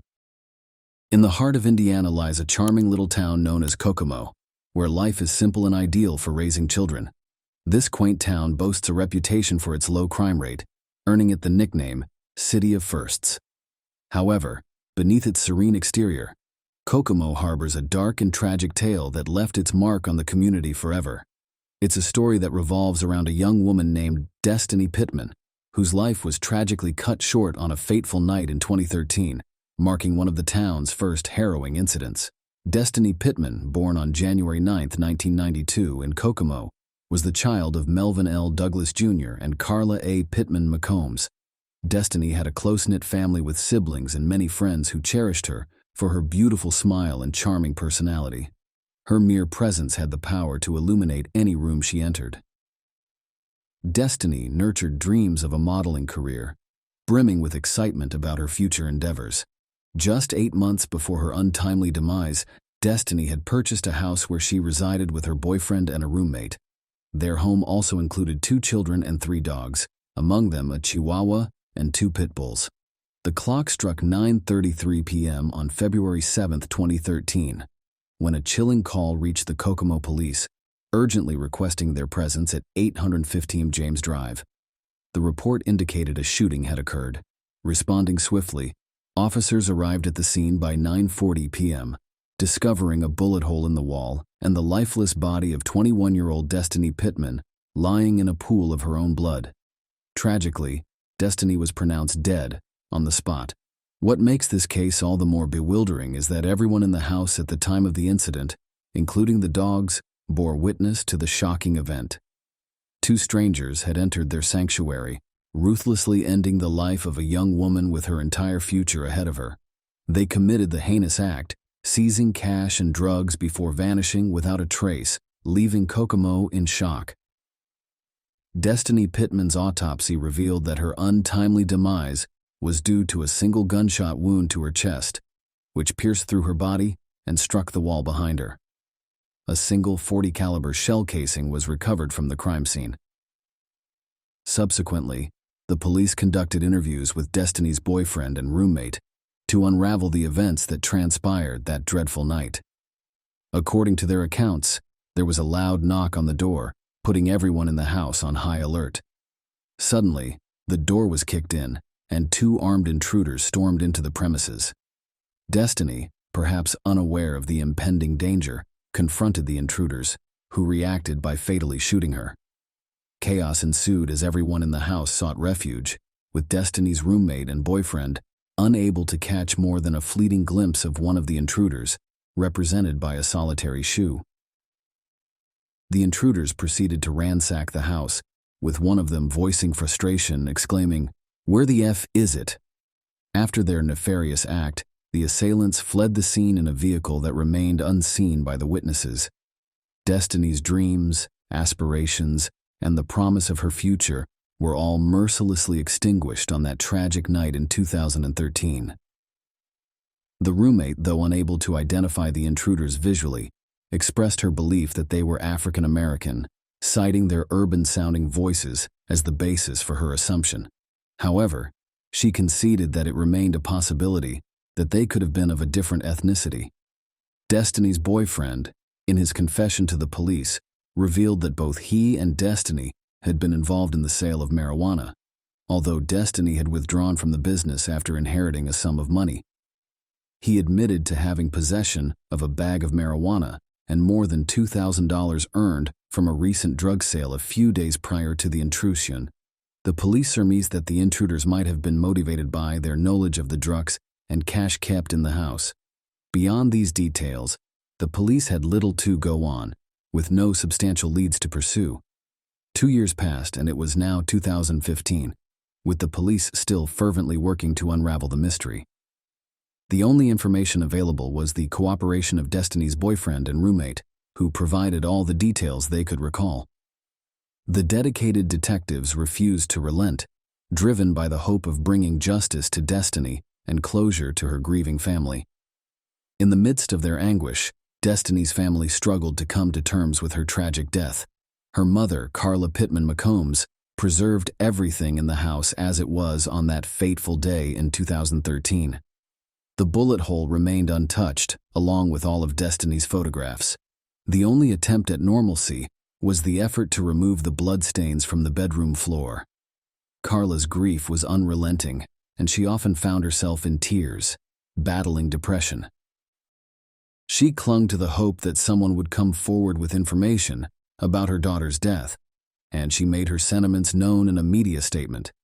She lamented the complete upheaval of her life, expressing her dissatisfaction with the perpetrators who had taken her child for no apparent reason, leaving her with immeasurable pain and devastation. Destiny's stepfather, Steve McCombs, observed that Carla was struggling to cope with her daughter's death even after all these years. She would often welcome visitors into their home, referring to it as Destiny's house or Destiny's home. Destiny's biological father, Douglas Jr., shared his ongoing ordeal, expressing his daily struggles and the frustration he felt. He understood the limitations faced by the police in discussing the case due to its ongoing nature, but couldn't help but miss his daughter terribly. He held on to the hope that the individuals responsible would eventually have families of their own, experiencing the joy of parenthood. In that moment of understanding, he believed they might comprehend the depth of pain caused by their actions and come forward with a confession. Another unnamed family member echoed the sentiments of many, acknowledging that Destiny's heart would never beat again. While no amount of justice could ever be enough, they believed that the family deserved closure. They denounced the cold-heartedness and ruthlessness of the perpetrators, emphasizing the need for accountability. Captain Teresa Galloway of the Kokomo Police Department issued a statement, asserting that the case remained an open investigation, firmly rejecting the notion of classifying it as a cold case.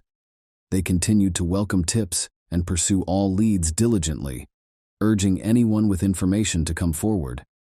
However, for years, no substantial breakthroughs emerged, and the prospects of solving Destiny's case grew increasingly dim.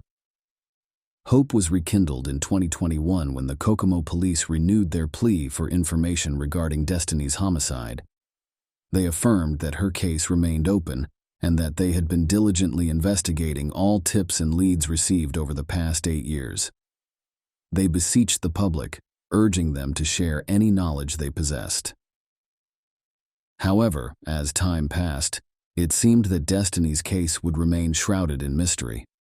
A significant turning point occurred on December 5, 2022, when the Kokomo Police Department received a voicemail that would change the course of the investigation. A woman reached out, expressing her belief that the case should have been resolved by now. Frustrated by the lack of progress, she felt compelled to share information she had kept hidden for years.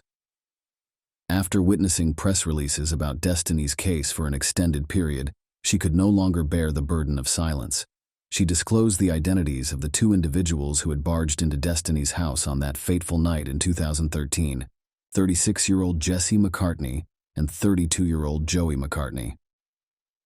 The informant initially conveyed her fear of Jesse McCartney, but when contacted by the police, she revealed that she had been in the company of the McCartney brothers on the night of the incident.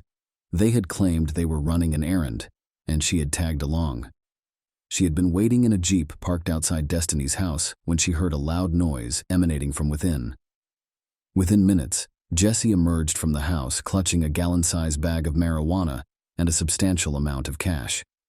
Joey followed suit, and Jesse, the owner of the firearm used in the crime, displayed visible signs of distress and anxiety.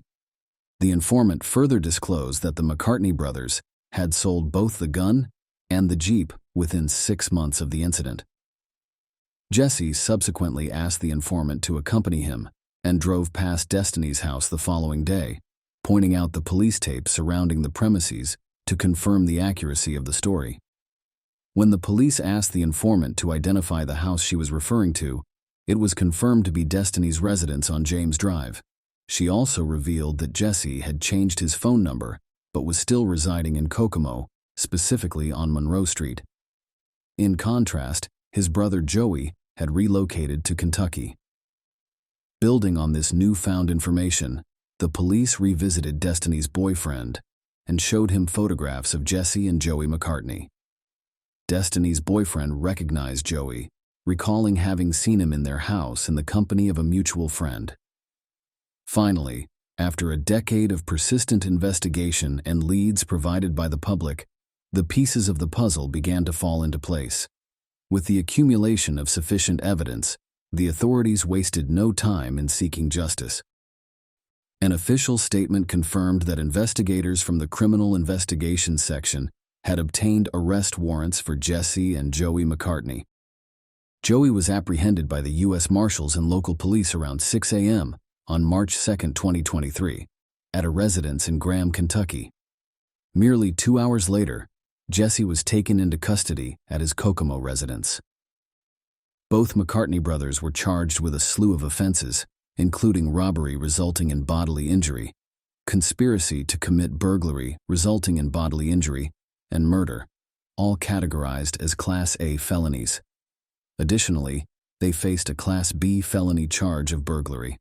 Indiana court records revealed that Joey had a prior run-in with the law, having faced a misdemeanor battery charge in September 2012. Subsequently, a pretrial diversion agreement was filed on February 28, 2013, and the scheduled bench trial was canceled by March 2014 after Joey successfully completed the diversion program, resulting in the dismissal of the case. Jesse McCartney also had a police record, having been charged with battery in September 2012. The victim in this case was a healthcare provider who suffered injuries, leading to the modification of the charge to a felony. On April 3, 2013, a pretrial diversion agreement was filed, and the case was ultimately dismissed within a year, with the case file destroyed in 2016. Following their arrest, Jesse and Joey McCartney appeared for their initial hearings on March 9 and March 10, 2023. Both brothers entered a plea of not guilty, but the judge ordered them to be held without bond. As they awaited their trial, the community grappled with the realization that after a decade of mystery, the McCartney brothers would finally face the consequences of their actions. The tragic story of Destiny Pittman's senseless death in Kokomo serves as a testament to the enduring pursuit of justice by law enforcement and the unwavering determination of a grieving family. Destiny's memory lives on, and her case reminds us that even the darkest mysteries can be unraveled with time, persistence, and the courage of those who come forward with crucial information. As the McCartney brothers await their day in court, the town of Kokomo stands united in the hope that justice will finally be served for Destiny and her loved ones. In Fontana, California, a city nestled within San Bernardino County, boasting a population of over 215,000 residents.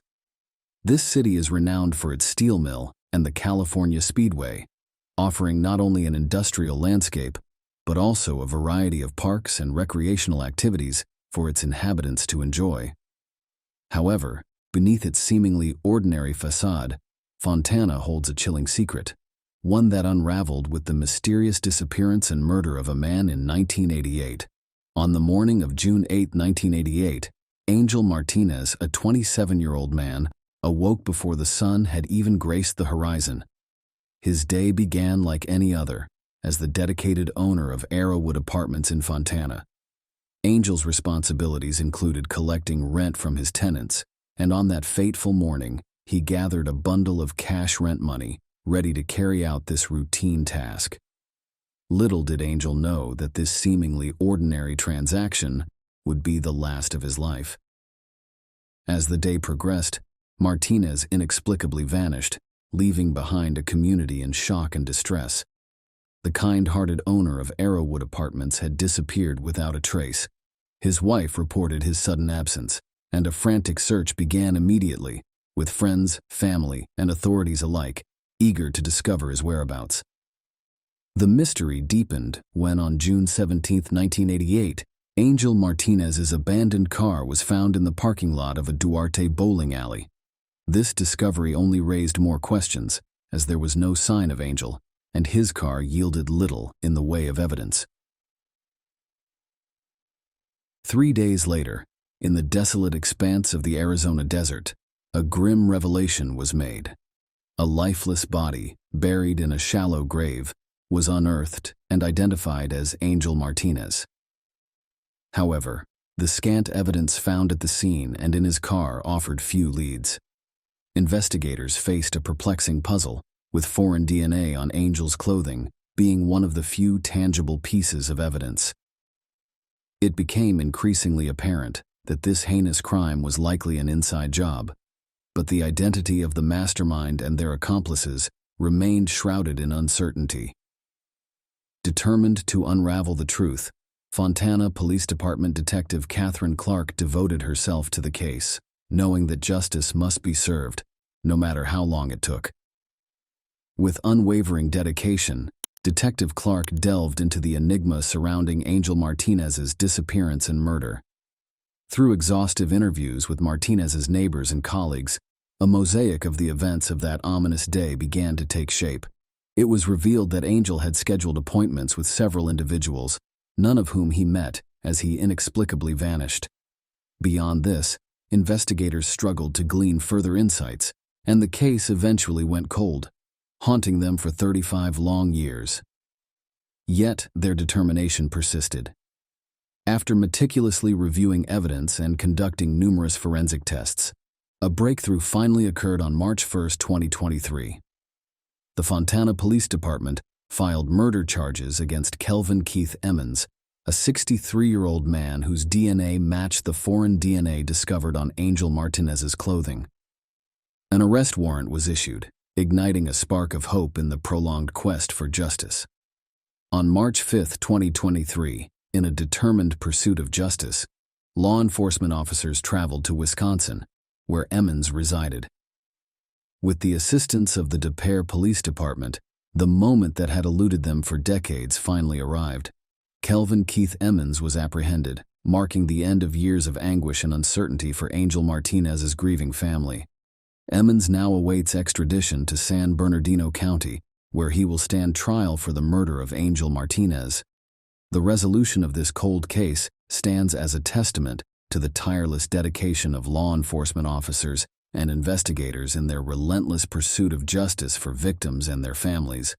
Fontana Police Chief Michael Dorsey lauded the unwavering efforts of all those involved in cracking this case, from the cold case detectives to the district attorney investigators. In a heartfelt statement, he expressed his gratitude for their relentless commitment to bringing justice to the Martinez family. This case serves as an inspirational reminder that one should never give up on unsolved cases, even when decades have passed since the crime occurred. The Fontana Police Department shared this sentiment on their Facebook page, emphasizing that justice can still be achieved, regardless of how much time has elapsed. The story of Angel Martinez's murder, the perseverance of those seeking the truth, and the eventual resolution of this chilling case exemplify the enduring pursuit of justice in our society. Then in 2022, authorities made the decision to revisit the case armed with advanced scientific and investigative tools. Detectives were resolute in their determination to finally bring closure to a case that had plagued them for so long. By developing a DNA profile from evidence collected in 1970, detectives embarked on a new path of investigation. They compared this DNA profile to publicly accessible genealogical databases and embarked on the painstaking task of constructing a family tree. This led them to identify potential relatives of the suspect, a crucial breakthrough in their pursuit of justice. A DNA sample was obtained from one of these relatives, whose identity was kept confidential by the authorities. With bated breath, the DNA sample was tested, and the long-awaited breakthrough finally occurred. The suspect was identified as Forrest Clyde Williams. However, the excitement of this discovery was tempered by a painful realization. Williams had passed away in Salem, Virginia, in 2018 from natural causes. Justice, it seemed, would remain elusive in this case. The bitter pill to swallow was that they had finally found the man responsible, but they could not hold him accountable for his crimes.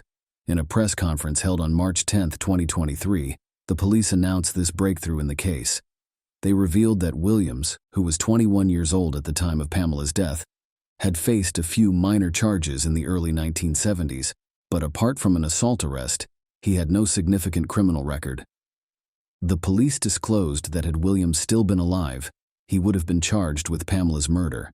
At present, they have not ruled out the possibility of additional suspects and are appealing to anyone who may have known Williams during that time to come forward with information. While justice may remain elusive for Pamela's untimely death, the resolution of her case does bring some closure to her grieving family and the community that has carried the weight of this unsolved mystery for so long. In the quiet town of Hattiesburg, Mississippi, on the chilly day of January 13, 1954, a newborn girl named Pamela took her first breath. She was the eldest of 3 siblings, born to Mr. and Mrs. William Conyers. Pamela's early life remained largely private, but her journey would soon take a remarkable turn. Fast forward to 1970, and Pamela had blossomed into a talented high school student attending Glen Burnie High School in the suburbs of Baltimore. At school, she proudly joined the ranks of the school band, showcasing her exceptional flute-playing skills. Like most teenagers, Pamela cherished her family and friends, eagerly creating unforgettable memories. Life seemed to hold endless possibilities for her. However, as fate would have it, Pamela's life would take an unexpected and dark turn that no one could have foreseen. It was the evening of Friday, October 16, 1970, and the air was electric with anticipation for Glen Burnie High School's homecoming bonfire and pep rally. Pamela was among the enthusiastic crowd, cheering on her school's team and soaking in the festive atmosphere as the night wound down. After the event, Pamela headed back home with excitement brewing in her heart. Her next task was to plan her outfit for the upcoming school dance, and she had a particular idea in mind. She needed shoe dye to match her dress, and her destination was the Harendale Mall, just a short drive away from her home. Pamela's mother, always supportive of her daughter's fashion choices, handed her $5 for the show day at 8:30 p.m. Pamela left the house promising her mother that she would return shortly. She got into the family's car, a 1966 Dodge, and set off toward the mall. Little did Pamela's parents know that this night would mark the last time they would see their beloved daughter alive. If only they had possessed the foresight to anticipate the harrowing events that lay ahead, they might never have allowed her out of their sight. As the night grew longer, Pamela failed to return home, causing her parents increasing anxiety. It was unlike their daughter to stay out so late. Their worries and concerns deepened, and eventually, they took the painful step of reporting her as missing to the local police. That very night, law enforcement officers sprang into immediate action, determined to unravel the mystery of Pamela's disappearance. Their investigation began by retracing Pamela's steps, commencing with the Harendale Mall, where she had gone to purchase the shoe dye. There, they discovered that she had indeed visited the mall and made her purchase, but what happened afterward remained shrouded in mystery. It was at this point that suspicions of an abduction began to emerge. The following morning, state and county law enforcement launched an extensive search effort, even utilizing a helicopter to cover as much ground as possible. However, it was as though Pamela had vanished into thin air. 2 days later, on October 19, 1970, a man walking in the woods stumbled upon an abandoned vehicle. The car was situated in an overgrown field, about 100 yards off Mountain Road Extension in Pasadena. Recognizing that something was amiss, the man promptly alerted the authorities. When the police arrived at the scene, they confirmed that the car was the same one Pamela had driven on the night she went missing. Yet, there was no sign of Pamela herself, and a crucial detail captured their attention. The car keys were nowhere to be found. This new piece of evidence deepened the mysteries surrounding Pamela's disappearance. As dawn broke on October 20, 1970, the search for Pamela intensified as officers scoured the densely wooded area around where her abandoned car had been discovered. Among the officers present was Patrol Officer Robert Switzer, who would make a gruesome discovery. Pamela's lifeless body lay on her side, off a deserted farm road. She was dressed in slacks and a pullover which had been turned inside out. It was later revealed that her underwear was missing. As additional officers arrived at the scene, they were overwhelmed by shock and sorrow. They diligently collected as much evidence as possible from the crime scene, and Pamela's body was transported for autopsy. The news of Pamela's death sent shockwaves of grief through her family. The autopsy results confirmed that she had died from strangulation, leaving no doubt that her death was a homicide. The hunt for her killer began in earnest, with detectives tirelessly following every lead that came their way. Pamela's clothing, along with soil and dirt samples vacuumed from the 1966 Dodge, were sent to the FBI crime lab in Washington for analysis. Regrettably, the technology available at the time proved insufficient to yield any leads, and as time passed, the case grew cold. The unsolved murder case remained a haunting presence for the investigators, a stark reminder of a tragedy that had eluded justice for over 5 decades. Granby, a charming small town nestled in the heart of Colorado, boasts a wealth of artistic and cultural attractions that draw in residents and tourists alike. The town is a haven for adventurers seeking the thrill of mountain life, surrounded by the laughter of those who call Granby home. However, beneath the picturesque facade of this tranquil town, a dark and horrifying incident marred its history in 1978. On November 15, 1978, a group of children were innocently playing along a logging road just off Amherst Road. about 15 miles from Springfield in Granby. Their carefree day took a sinister turn when they stumbled upon an ominous sight hidden beneath a pile of leaves, concealed beneath a log. As they cautiously approached the mysterious object, their shock and fear intensified as they discovered the lifeless body of a woman. The children immediately contacted the authorities, and the police hurried to the scene. What awaited them was a gruesome and unsettling scene. A decomposing body of a woman with a gunshot wound to her forehead. Adding to the macabre nature of the discovery, a man's belt was found tightly secured around her neck. The investigators combed the area meticulously in search of any clues that could shed light on this baffling crime. Yet their efforts were thwarted by the absence of a wallet, pocketbook, or any form of identification that could offer a lead to identify the victim. The body was swiftly sent for an autopsy, and the medical examiner's office confirmed the harrowing details of the woman's demise.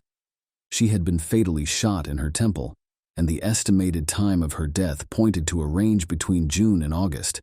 Beyond that, she remained an enigma, an unidentified woman between the ages of 19 and 27, standing at 5 feet 4 inches tall, with dirty blonde hair. The sole piece of evidence, the man's belt used to drag her body into the woods, did little to narrow down the pool of suspects or provide clues to her identity. Granby's police chief, John R. Kirchhoff, shared with the media that very little remained of the victim's body, which had undergone extensive decomposition. Almost all that remained was her skeletal structure. With so little to go on, the investigators had to rely on the details they could extract from her clothing. She wore a blouse, blue jeans, and shoes, all sized 14 to 16, indicating a chunkier build. Her clothing suggested that she might have been a young woman, but it lacked any tags or labels that could provide a lead. Despite the lack of concrete information, her clothing played a crucial role in engaging the public. The most significant detail was the short-sleeve pullover blouse, size 14, adorned with a green swan embroidered on the front and a green imitation suede collar.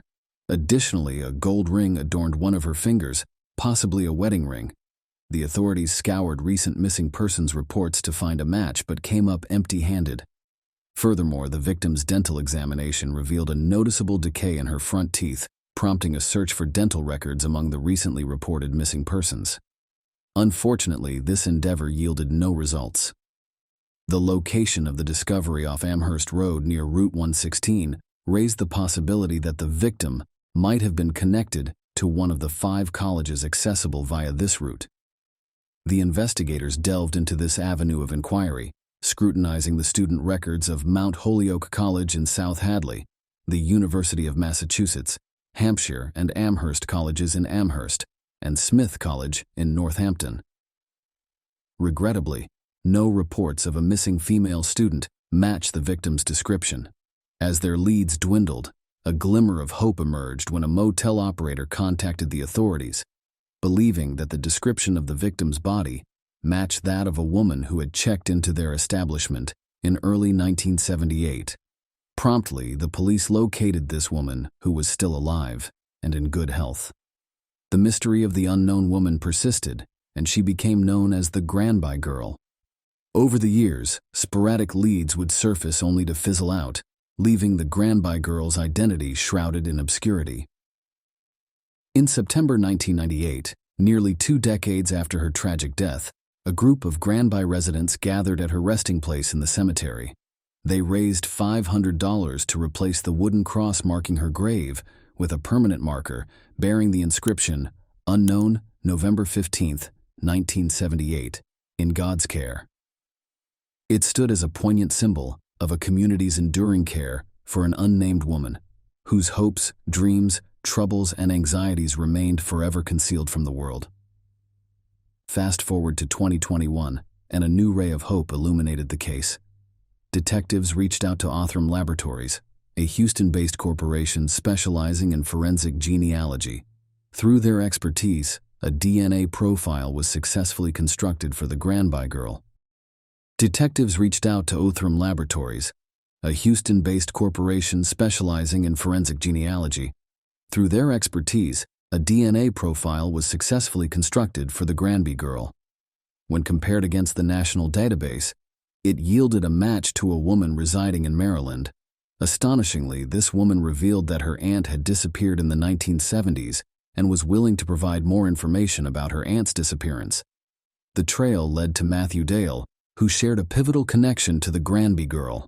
He disclosed that his mother, Patricia Ann Tucker, had gone missing in 1978 when he was a mere 5 years old.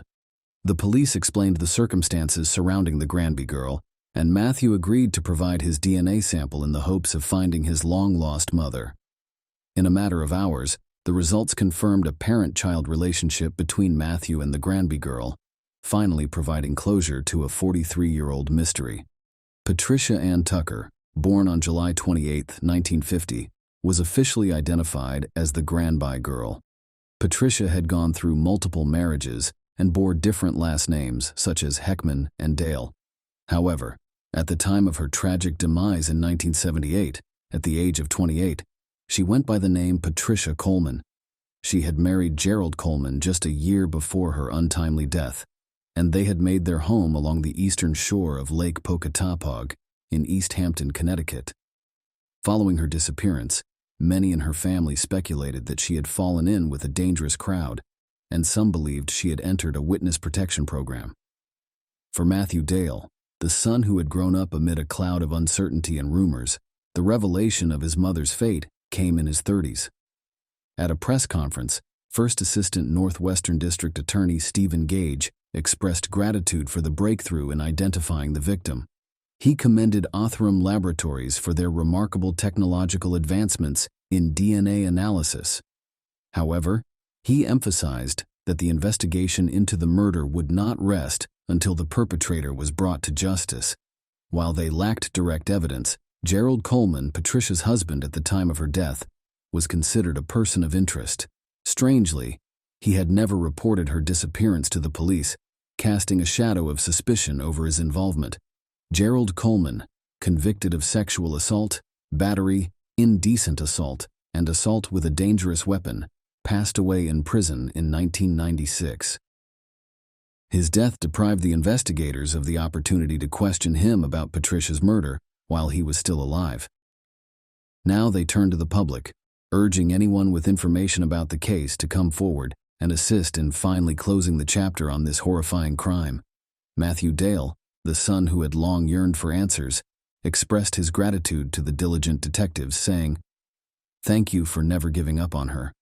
At least I have some answers now after 44 years. It's a lot to process, but hopefully the closure can begin now." While he possessed few mementos of his mother, including a single photograph, a lock of his hair she had kept, a baby book she had lovingly created, and a small tapestry she had painted during his childhood, he remained committed to honoring her memory. He remarked, "What I want to do is have a new gravestone made for her. She deserves to have her name on it." In conclusion, the long-standing mystery of the Granby girl, an unidentified murder victim found in 1978, has finally been resolved through advanced DNA analysis and the determination of investigators. Patricia Ann Tucker, a woman who had gone missing and was presumed dead, has been identified as the Granby girl. While this revelation brings closure to her son and the community, the search for her killer continues, with hopes that justice will eventually be served. Patricia's tragic story serves as a reminder of the enduring commitment of law enforcement and the power of science in solving cold cases that have haunted communities for decades. Boulder County, Colorado, is renowned for its breathtaking natural beauty, with the majestic Rocky Mountains gracing the backdrop of Boulder City and the neighboring towns. This region is undeniably a unique and inspiring place to call home, but even amidst its serene charm, it harbors unsettling secrets. On June 4, 2006, two hikers stumbled upon a grisly discovery in South St. Frame Canyon along Highway 7, approximately 3.3 miles outside the town of Lyons, in unincorporated Boulder County, a badly decomposing nude body. The shock of their find prompted them to alert the authorities, setting in motion a dark and mysterious tale. Upon the arrival of law enforcement, it became evident that the human remains belonged to a woman. The district attorney's office noted that the body seemed to have been dragged to the location by a large animal from a shallow grave situated 20 feet away. Curiously, detectives uncovered a sleeping bag, a pair of yellow ski pants, and a pillow inside a pillowcase, all neatly folded. The deceased woman had no identification on her, except for a cross-ring adorning her left hand. Given the advanced state of decomposition, identifying her proved impossible. Therefore, investigators turned to other clues found on and around the body, delving approximately 14 inches deep into the gravesite. During their examination, forensic experts uncovered roughly 50 pounds of a white, powdery substance, which subsequent tests revealed to be calcium oxide, commonly known as quicklime. An autopsy, conducted by a coroner 3 days after the shocking discovery, estimated that the woman had been deceased for several weeks to possibly several months. However, the cause and manner of her death remained elusive. While her body bore evidence of animal predation, no broken bones, stab wounds, or gunshot wounds were found. Strangulation was considered a possibility, but the advanced decomposition offered no certainty, and the pathologist could not find conclusive evidence during the autopsy to support a homicide. Instead, an artery blockage hinted at a potential death from a heart attack. Nonetheless, detectives retained their suspicions and continued to consider foul play. The circumstances surrounding the victim's burial before her body was dragged to its exposed state left investigators with a dearth of leads. Their desire for closure, both for the woman who had lost her life under these mysterious circumstances and for justice, remained unfulfilled. Initial inquiries within Boulder County's residence yielded no fruitful tips, leaving the victim unidentified for several months. It was only in the fall of that year that a significant breakthrough occurred. In October 2006, a woman contacted the Longmont Police Department, expressing concern about her long unseen friend, Angie Wilder, whom she had been unable to contact. The missing friend's physical description closely matched that of the remains found in the canyon a few months earlier. Additionally, the woman mentioned a distinctive ring that her friend was known to wear, similar to the cross ring found on the victim. With this crucial information, investigators were able to identify the missing woman as Angela Wilds. In November 2006, she was officially identified as Angela Josephine Wilds through a DNA analysis on the rib bones, comparing them to those of her 4 sisters. Angela was 38 years old when she lost her life. Curiously, none of Angela's family members had reported her missing or conducted further investigations into her disappearance. Detectives learned that around the time she vanished in April 2006, she lacked a stable home or steady employment. Her life revolved around living with friends, but beyond this, investigators had little information to work with. Despite interviewing Angela's family, friends, and acquaintances, investigators remained no closer to unraveling the mystery of her fate. As investigators delved deeper into the case, they conducted DNA tests on the items discovered with Angela. These tests revealed the presence of unknown male DNA on the ski pants, sleeping bag, and pillowcase. However, it would take 3 more years to identify the contributor of this male DNA. On January 22, 2009, information reached investigators working on Angela's case from the Colorado Bureau of Investigation, CBI, indicating a preliminary match between the suspect's DNA and a man named John Michael Ankerer, who was incarcerated at a correctional center in Palmer, Alaska. 2 months later, in March 2009, investigators traveled to Alaska and collected additional DNA samples from Ankerer, further solidifying their suspicions. On February 24, 2009, detectives from the Anchorage, Alaska Police Department took John Michael Ankerer into custody on a warrant issued by the Boulder County Sheriff's Office, charging him with the 2006 murder of Angela Wilds. As investigators sought to establish the connection between Angela and Ankerer, they managed to locate several individuals who claimed to have seen them together in late 2005 and early 2006. On August 26, 2009, a detective from the Anchorage Police Department conducted a formal interview with Ankerer. In this interview, Ankerer recounted attending a dive school in Texas in February or March of 2006 and subsequently living in various Colorado locations, including Canyon City, Longmont, and Monte Vista, until July 2006. He stated that he moved to Alaska in August of that year. Curiously, Ankerer denied any knowledge of a person named Angie or Angela, and when shown her photograph, he maintained that he did not recognize her, failing to provide a confession or substantial information. Despite the initial challenges, investigators persisted. In September 2009, they re-interviewed Ankerer, who again denied knowing the victim. He also denied being in the South St. Francis area around the time of the crime. However, his own family members contradicted his claims. Ankerer's parents reported that he frequently visited a cave in the South St. Francis area, located off Highway 7, approximately 3 to 4 miles from Lyons. He hiked and camped in the vicinity, and his sister recalled dropping him off there on occasion. In March 2010, investigators issued a court-authorized arrest warrant for second-degree murder charges against Angela Wilds. At the time, Ankerer was already incarcerated in an Alaska prison on a probation violation charge.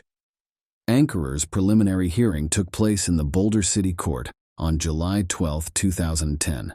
While the evidence pointed to him, including DNA evidence and witness testimonies, it fell short of conclusively placing him at the crime scene. Prosecutors also struggled to establish a motive behind the killing. Ankerer's defense attorney argued that there was no physical evidence directly implicating Ankerer in Angela's death, especially considering the pathologist's inability to definitively declare it a homicide. Judge Thomas Reed, after considering the evidence, determined that probable cause did not sufficiently support the charge and subsequently dismissed the case. Despite this setback, detectives remained determined to solve the case. Over the years, the Boulder County Sheriff's Office and the District Attorney's Office continued their relentless efforts, collaborating with the Colorado Bureau of Investigación and the Federal Bureau of Investigation. These efforts included conducting interviews with various individuals and consulting with pathologists. In 2005, a pathologist re-evaluated the case, concluding that Angela's death should be considered a homicide due to the circumstances surrounding her discovery, a nude body covered in lime in a remote wooded area. Although the specifics of her death remained uncertain, asphyxiation emerged as the most probable cause.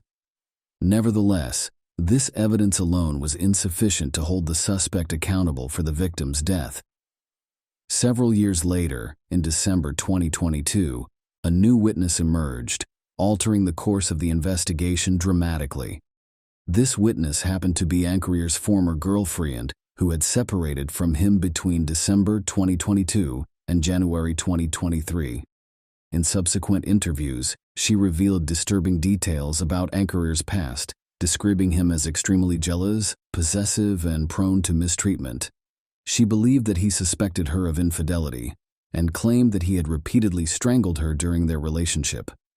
However, when initially questioned in 2009, she had denied being strangled. Moreover, she believed that Ankerer harbored dark secrets, becoming particularly unstable and violent when consuming alcohol or drugs.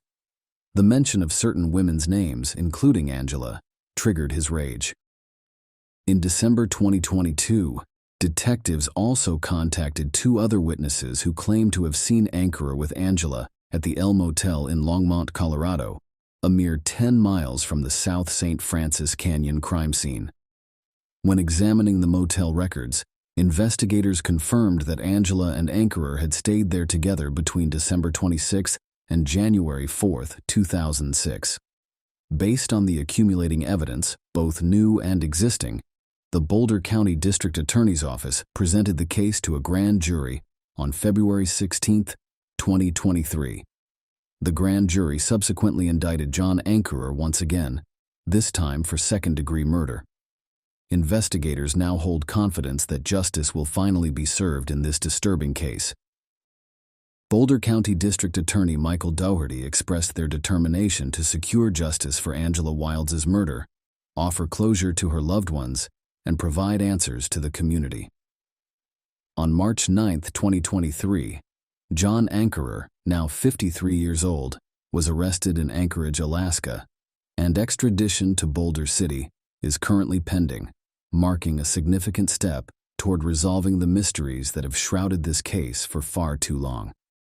On January 3, 1979, in Snohomish County, Washington, a duck hunter embarked on a chilly morning expedition, hoping for a successful day of game hunting. His anticipation was focused on capturing ducks and fish, but his plans took an unexpected turn when he stumbled upon something unusual caught in a fish net along the muddy flats by the shore. Intrigued, he approached the scene only to be met with a chilling discovery: human remains. The identity of the deceased individual remained a mystery, raising questions about what had transpired on that fateful day. Was it an unfortunate accident, or did a more sinister event occur? Snohomish County, a place characterized by its tight-knit community and picturesque landscapes, seemed an unlikely setting for such a perplexing enigma. Despite being the third most populous county in Washington state, it offered a tranquil, small-town lifestyle with a relatively low crime rate. The community thrived on a blend of comfort and stability, making it hard to believe that a decades-long mystery would unfold in this idyllic setting. The new year of 1979 arrived with exceptionally harsh weather conditions in Snohomish County. Freezing temperatures and record-breaking snowfall had enveloped the region, making it challenging for residents to venture outside. January 3rd marked a rare day when the temperature climbed above freezing, allowing the duck hunter to pursue his quest for waterfowl profit. He arrived at the Snohomish River Delta on North Spencer Island, determined to catch ample ducks. Little did he know that this day would lead to a grim discovery.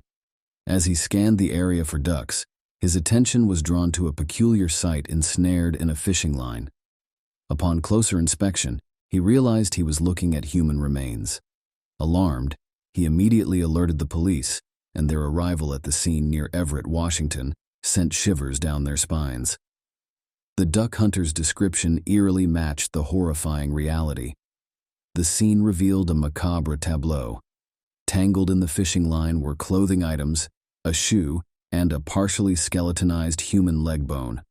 As they explored further, they discovered a checkered shirt, a human skull, ribs, another shoe containing a foot, a leather wallet devoid of its contents, a sock, and a belt.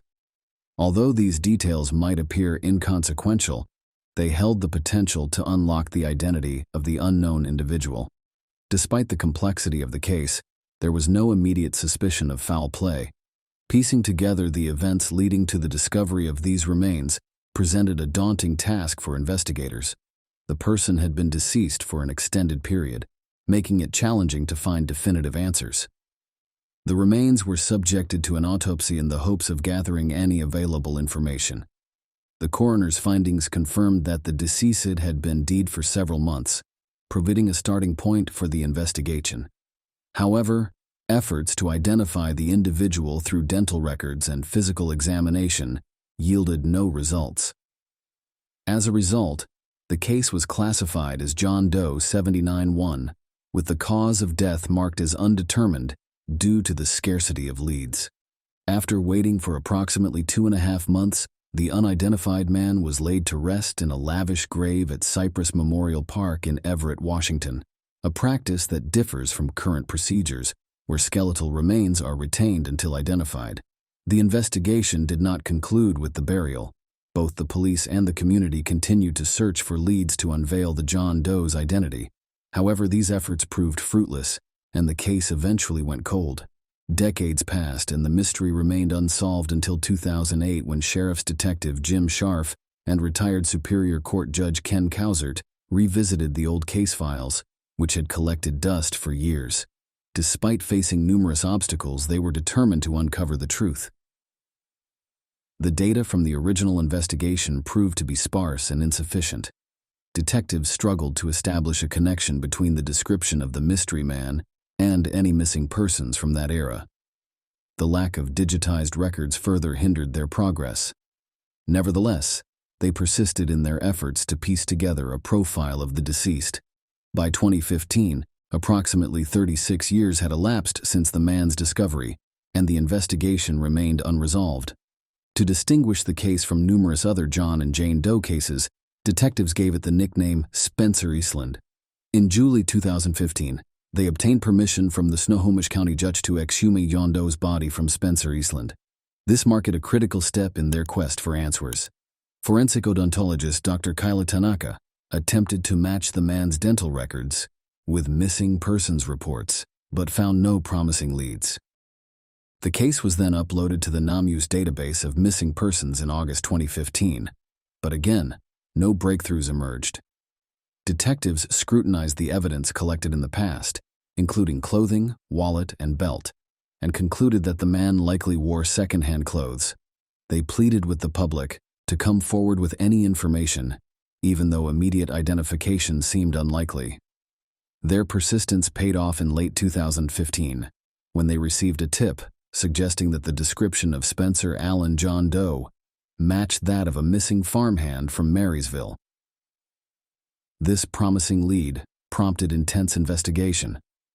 The man in question had run a fruit stand in Everett, was known for his persistent drinking, had a noticeable limp, and had disappeared in the late 1970s. Detectives pursued this lead diligently, hoping it would bring them closer to the truth. After a month of rigorous investigation, they received a disheartening revelation. They located a tombstone in Yuma, Arizona, for the same farmhand mentioned in the tip. He had passed away in 1981 while in the southwestern desert region, dispelling their hopes of identifying Spencer Allen John Doe through this lead. As detectives continued their relentless pursuit of answers, the medical examiner's office made significant discoveries regarding the deceased man's characteristics. In April 2016, Dr. Kathy Taylor, a forensic anthropologist, examined his exhumed bones. She estimated his age to be between 27 and 61 years old, with a height ranging from 5 feet 1 inch to 5 feet 7 inches. Furthermore, she determined that he had a Native American, Caucasian, or mixed heritage. The investigation delved deeper into the man's medical history, uncovering a gruesome injury. His left femur had been severely shattered and left untreated, causing him to walk with a painful limp. He may have also suffered from temporal mandibular joint syndrome, a painful jaw condition. Despite these apparent medical issues, there was no record of him seeking medical attention, even for his leg injury. The investigation further revealed that he had lost 2 left anterior top teeth and 2 molars, with healed sockets indicating they were lost before his death. He had alloy fillings in 3 teeth, suggesting access to dental care. The detectives were left with numerous unanswered questions regarding the man's life and the reasons behind his neglect of medical care in later years. The possibility that he may have been an inmate crossed their minds, but it seemed unlikely, as his distinctive features would have made him memorable to those who encountered him.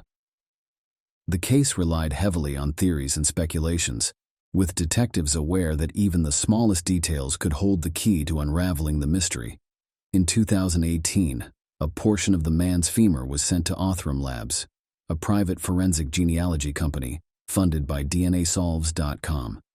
This initiative aimed to use advanced DNA testing to identify the man. Eventually, a match was found through the GEDmatch and Family Tree DNA databases, leading to the identification of the John Doe as Gary Lee Haney on February 10, 2023.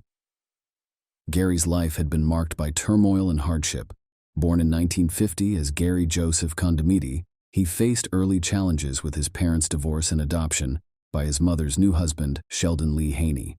The family traveled extensively due to Sheldon's military service and work with Boeing.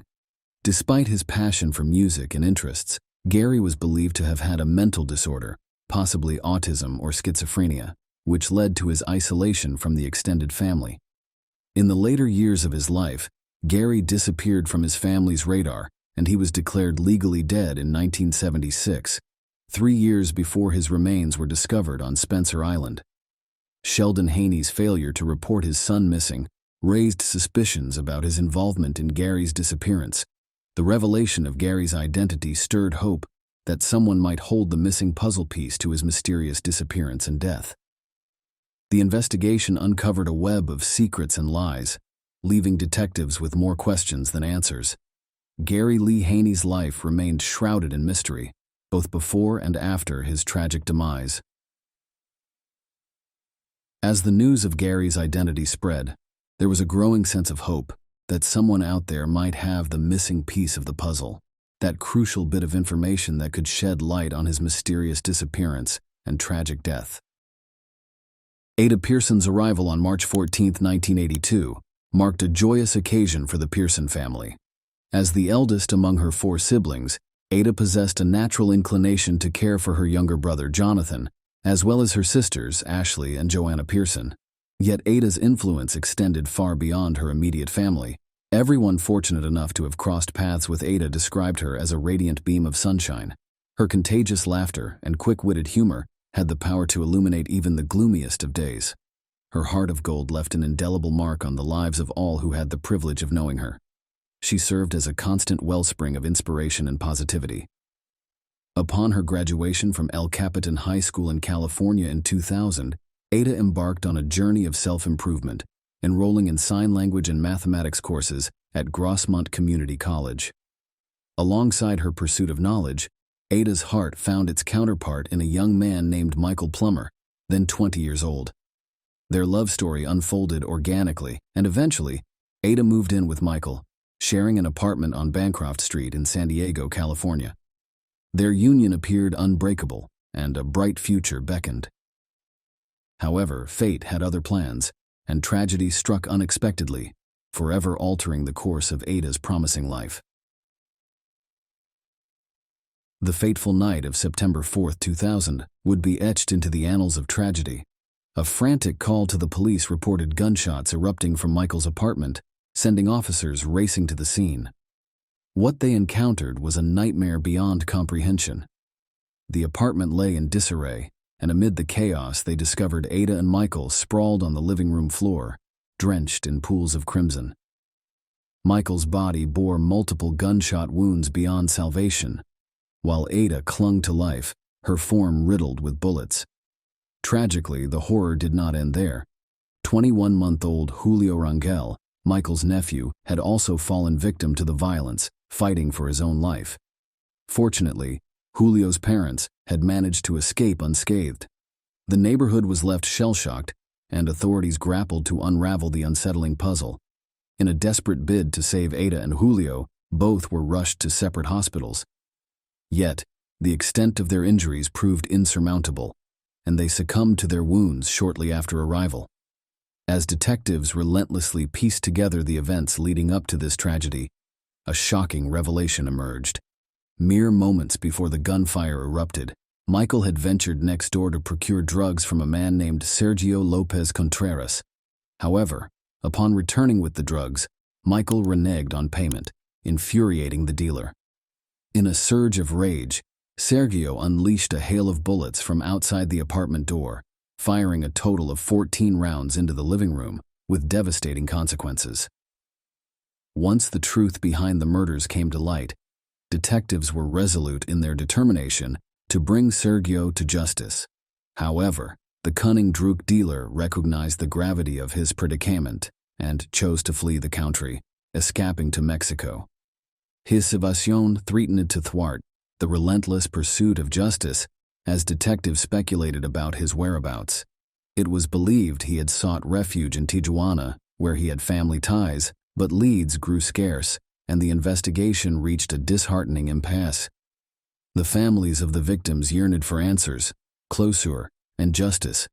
Yet, as days turned to weeks and weeks into months, it seemed increasingly unlikely that the perpetrator responsible for this heinous act would face accountability. Their grief was compounded by the knowledge that the individual who had torn their loved ones from them remained at large, seemingly untouched by the law. For 2 agonizing decades, they clung to the fragile hope that justice would eventually prevail, and the perpetrator would be apprehended. Finally, in March 2023, after a protracted period of waiting, long-awaited news arrived. The police announced the arrest of Sergio, the primary suspect in the triple murder case, in Mexico on unrelated charges. While the specifics of his arrest remained undisclosed, this development infused a surge of relief and optimism into the hearts of the victims' families, who had endured years of suffering and uncertainty. At long last, there was a glimmer of hope that closure might be within reach. On March 22, 2023, Sergio, now 44 years old, was escorted across the U.S. border with the assistance of the U.S. Marshals and La Fiscalía General de la República. He was promptly booked into San Diego Central Jail, facing 3 counts of murder, along with special circumstances, including allegations of employing a rifle in the commission of the killings and lying in wait. The courtroom atmosphere brimmed with tension when he was arraigned 2 days later, on March 24, 2023. Appearing via teleconference, Sergio entered a plea of not guilty to the 3 counts of first-degree murder brought against him. The families of the victims, who had endured more than 2 decades of grief, expressed their profound gratitude to the law enforcement officials who had steadfastly pursued the case. With the suspect now in custody, their hopes rested on the legal system to deliver the justice they had yearned for over the years. It was a moment of renewed hope for the families, a glimmer of light piercing through the darkness of their long, painful journey towards closure and justice. Amanda Gonzalez came into this world on December 8, 1981, born to Santos Gonzalez and Gloria Bates. Her early years were marked by the separation of her parents, a situation clouded in mystery. In due course, Gloria remarried a man named Michael Bates, who would step into the role of a father figure for Amanda when she was just 4 years old. Michael, hailing from Madisonville, Texas, watched Amanda grow into a popular girl with a heart of gold.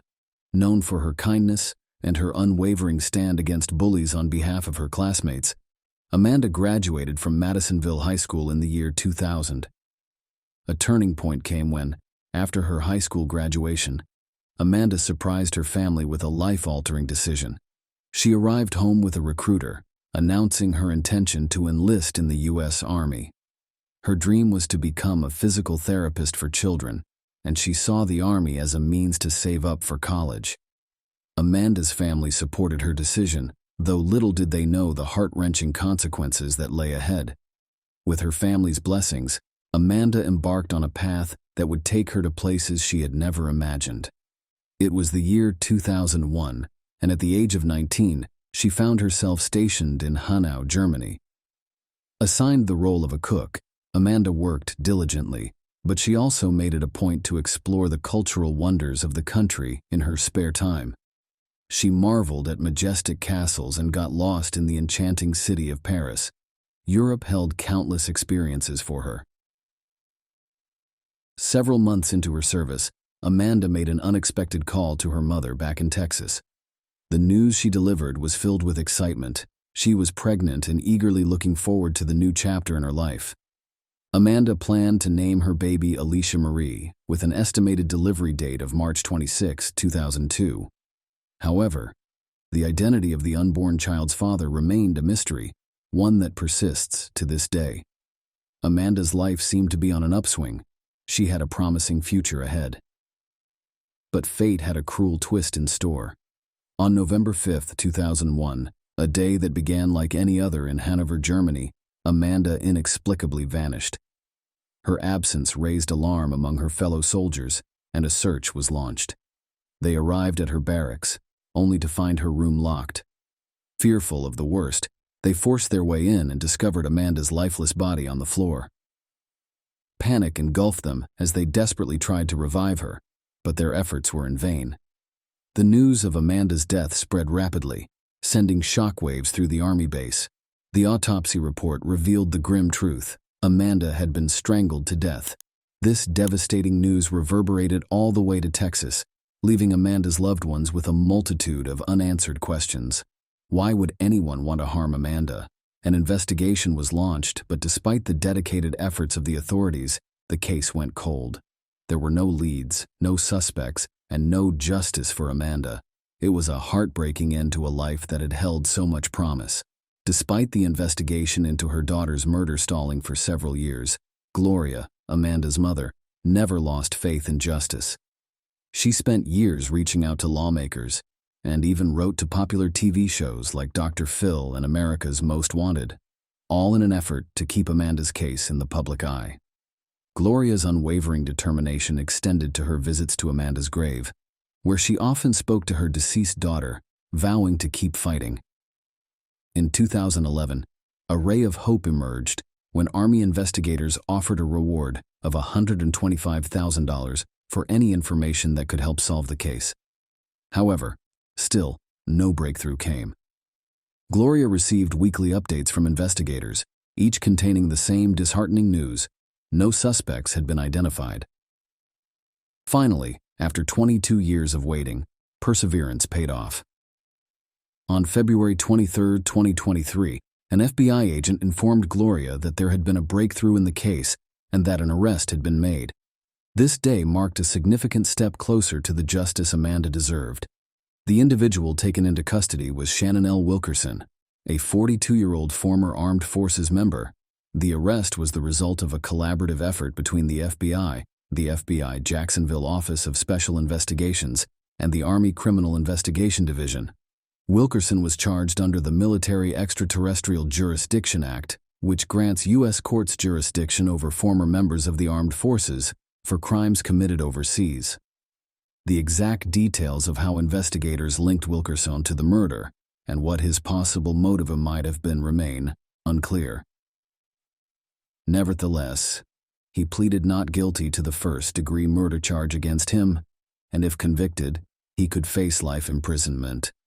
Interestingly, it came to light that Wilkerson had even attended a memorial service for Amanda at the Army base in Germany after her death.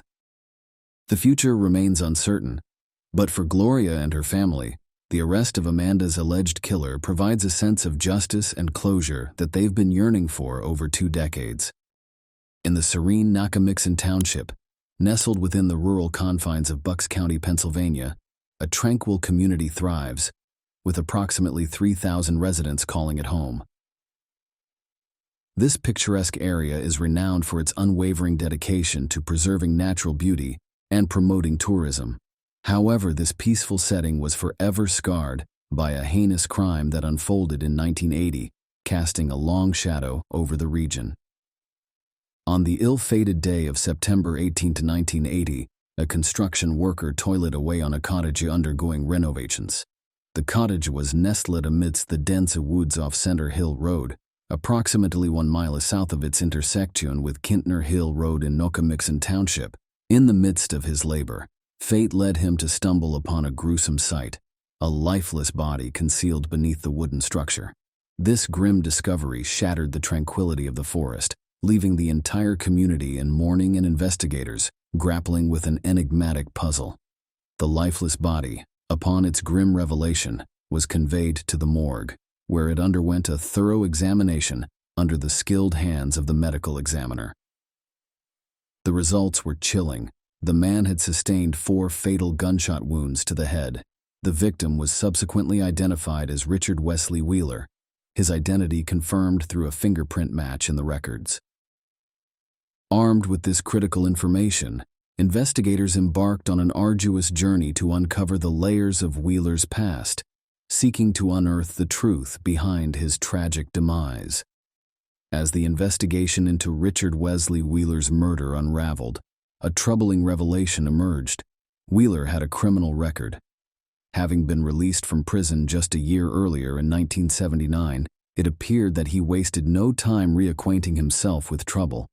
He was soon linked to a perilous venture, an illicit methamphetamine lab jointly operated with 2 other men, Peter Eric Marshall and Leslie Schmidt. This lab was clandestinely housed in a camper parked near Lake Nakamixon, a risky endeavor fueled by determination. However, the enterprise took a sinister turn when Wheeler mysteriously vanished, and shortly thereafter, his lifeless body was discovered. Detectives understood that to solve this perplexing case, they needed to delve deeper into the workings of this illicit operation. It became evident that Wheeler was the mastermind, residing on the same property and closely overseeing the activities. The operation was further guarded by the formidable and loyal bodyguard, Peter Eric Marshall, while imprisoned financier Leslie Schmidt, though detained, kept a watchful eye on proceedings. Fate intervened when Richard Wheeler, a former convict, found himself incarcerated once more for a previous crime, theft of boats, which earned him the nickname the Captain. Schmidt, on the other hand, was serving a sentence in a different facility, but had entrusted Wheeler with a substantial sum of money for management. Their unlikely companionship flourished, leading them down a dark and perilous path. Upon delving further into Marshall's background, it was revealed that he had been imprisoned for stealing a 41-foot sailboat. Despite being ordered to leave the islands and deported back to Germany, Marshall's love for the sea remained unquenchable. He found work as a crewman on a private yacht, relishing the freedom and adventure of the ocean once more. However, in February 1977, while the yacht's owners were ashore enjoying an evening out, Marshall used his nautical skills to abscond with the 41-foot sailboat, along with a substantial amount of cash totaling $10,000. Marshall's audacious exploits continued when, just a month later, in March 1977, he targeted an even larger prize, a 43-foot sailboat docked in a harbor in St. Thomas, U.S. Virgin Islands. Marshall's insatiable thirst for adventure and penchant for eluding authorities were evident. Nevertheless, his criminal journey eventually led him to a federal prison in Danbury, Connecticut, in May 1977, where he crossed paths with two notorious individuals, Wheeler and Schmidt. Bonding over their shared criminal histories, the trio hatched a plan to enter the illegal drug trade upon their release from prison. Wheeler was the first to regain his freedom in November 1979, marking a pivotal moment in their operation. Later that same year, Schmidt was granted a 30-day furlough from prison, a decision that would significantly impact the methamphetamine operation. Seizing this opportunity, Schmidt orchestrated a critical connection for Wheeler, leading to the lease of a property in the tranquil township of Nakamixon. The collaboration reached its apex when Schmidt generously provided Wheeler with a substantial sum of $250,000 intended to support Schmidt's family, while he completed the remainder of his sentence. Wheeler understood the weight of this responsibility and the need to use the funds wisely. In July 1980, Peter Eric Marshall was released from prison, but his newfound freedom was short-lived. U.S. immigration officials from JFK Airport in New York City were escorting him to his homeland of Germany, a place he had not called home since his youth. Marshall knew that he had to act swiftly to avoid an undesirable fate. As he boarded the plane, he covertly scanned for an opportunity to escape, and then, as if Providence had intervened, the pilot announced a flight cancellation due to mechanical issues. Amidst the ensuing chaos, Marshall seized his chance and vanished into the bustling crowds of the airport. In 1983, armed with a wealth of information and a growing resolve, investigators embarked on a renewed quest to unravel the unsolved murder case. Witnesses were interviewed, and through their testimonies the fragments of the puzzle began to coalesce. It was revealed that the triggerman, of German descent, had been hired by none other than Leslie Schmidt himself, the shooter's identity traced back to his time in Danbury Federal Prison. As the intricate web of connections and relationships slowly unraveled, it became evident that a tapestry of deceit and greed had precipitated Wheeler's tragic demise. The investigation posed formidable challenges, but through unrelenting determination, Bucks County Detective David Hanks eventually untangled the mystery. In 2023, Peter Eric Marshall reappeared in Upper Bucks County, but his return was far from harmonious. Tensions simmered between Wheeler, Schmidt, and the two businessmen, hurtling them toward a violent collision. Schmidt had grown suspicious of Wheeler, convinced that he was swindling him out of his share of the methamphetamine profits. In a fit of rage, Schmidt ordered Marshall to eliminate Wheeler, whom he believed had betrayed him. Marshall, who had been fiercely loyal to Wheeler for years, found himself in a precarious situation. Ultimately, he reluctantly followed Schmidt's orders, fatally shooting Wheeler, and then hastily fled across state lines into New Jersey. The investigation laid bare a dark facet of human nature, where the insatiable craving for wealth and power could culminate in unimaginable acts of violence. The once enigmatic cold case, which had long cast a shadow of uncertainty, finally found resolution. The meticulous investigative work pieced together the missing elements, constructing a timeline of events that ultimately led to closure. The relentless pursuit of Marshall, who had vanished after the murder, resembled a relentless hunt for a phantom. However, investigators refused to yield, scouring every shred of evidence and pursuing every lead. In March 2023, a breakthrough emerged, a critical piece of information from Marshall's criminal history that would finally lead them to their elusive target.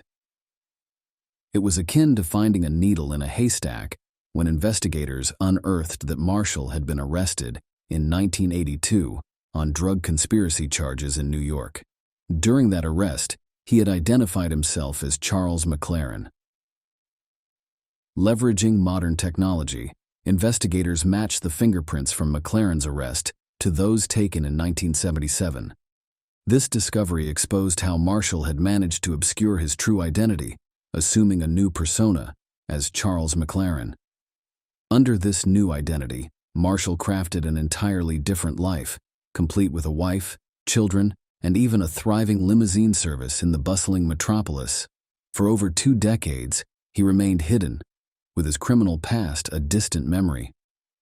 After years of relentless pursuit and the painstaking assembly of the puzzle, the Bucks County District Attorney's Office finally brought closure to the case, although the culprits had already passed away, Marshall in 2006 and Schmidt in 2022.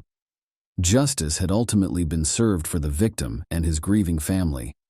While the legacy of the crime and the names of the individuals involved would forever be etched in history, the resolution of the case serves as a poignant reminder that law enforcement perseveres in their quest for truth and justice. With the case now closed, the Bucks County District Attorney's Office can move forward, knowing that they have fulfilled their duty to seek justice and bring closure to a dark chapter in their community's history. In the year 2018, in the city of Prospect near Blacktown, Australia, there resided a 71-year-old widow named Nadir Sensoy. Her life was intertwined with that of her beloved son, Salim Sensoy. Nadir's early years held many mysteries, but one thing was certain: she had been a steadfast resident of Prospect for nearly 4 decades. Within the close-knit community, Nadir held a special place in the hearts of her neighbors. She was renowned for her selfless acts of kindness, always ready to extend a helping hand, whether it was providing rides to the market or sharing her delectable homemade treats. Nadir's unwavering commitment to her community left an indelible mark, earning her admiration and respect from everyone who had the privilege of knowing her. To Nadir, family was paramount, and she took immense pride in being the devoted mother of 5 children and a loving grandmother to 17 cherished grandchildren. Her life revolved around creating a nurturing environment for her family. However, the tranquility of the quiet town of Prospect was shattered when tragedy struck Nadir. The beloved matriarch, who was a friend to all, mysteriously vanished without a trace in December 2018. The last confirmed sighting of her was on Thursday, December 6, 2018, near her residence. The days that followed were excruciating for her family, friends, and the community that had grown so fond of her. Nadir's sudden disappearance was highly unusual, leaving everyone bewildered and concerned for her safety. It was on Tuesday, December 11, 2018, that the Sensoy family decided to take action and reported Nadir as a missing person, initiating a frantic search to locate her. The local Blacktown Police Command promptly launched an extensive search operation, hoping to uncover any clues leading to her whereabouts. Despite their tireless efforts, the searches conducted around her home yielded no results, intensifying the pervasive sense of unease. Both her family and the police shared deep concerns about her well-being. As the investigation unfolded, detectives uncovered a puzzling detail. They learned that Nadir had made several appointments prior to her disappearance and had not accessed her bank account since then. This discovery deepened the enigma surrounding her vanishing act, leaving everyone with more questions than answers. Investigators persevered, working tirelessly around the clock, with the hope of finding any lead that could unravel the mystery. They made a public appeal, providing a description of Nadir as a Mediterranean Middle Eastern woman, approximately 165 centimeters tall, with a slender build and short, dyed brown hair. Despite their best efforts, no one came forward with any information. As months passed, hope began to wane, and the fear that she may have met a grim fate cast a long shadow over the community. Even if she had been harmed, the question of her whereabouts remained unanswered. The investigation eventually hit a dead end, leaving everyone wondering if the truth would ever be uncovered. The people of Prospect were heartbroken, mourning the loss of a beloved community figure. They clung to the hope of a miracle that would reunite them with Nadir. In 2020, after 2 years of fruitless investigation, the police made a pivotal decision to offer a reward of $350,000 for any information leading to Nadir's discovery. The hope was that this substantial reward would prompt someone's conscience to come forward with vital information. The announcement of the reward injected new life into the investigation, with law enforcement eagerly anticipating a breakthrough. However, as weeks turned into months, it became evident that the reward had not yielded any promising leads.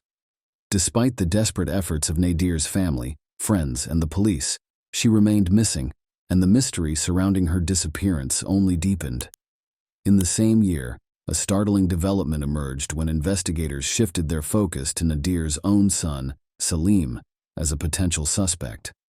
At the time, Salim was serving a 2.5-year prison sentence for assaulting his sister and possessing an unauthorized firearm, an arrest made approximately a week after his mother's disappearance. While it remains unclear what led authorities to suspect him, investigators cited Salim's behavior as one of the leads they were pursuing in their quest to shed light on his mother's perplexing vanishing act. Then, on May 23, 2020, in a daring escape, Salim managed to break free from the Glen in his correction center where he was incarcerated. Shockingly, he simply walked out of the low-security prison and absconded in a stolen red Subaru WRX. This audacious jailbreak prompted a massive manhunt, launching the police force into overdrive. The stolen vehicle was spotted the following day in Mori, 210 kilometers away from the correctional center. The police initiated a pursuit, but the situation grew increasingly perilous as the car sped recklessly, leading to the police abandoning the chase for safety reasons. Nevertheless, the police persisted in their search, aided by helicopters and the K9 unit. They eventually located the abandoned car, but Salim was nowhere to be found.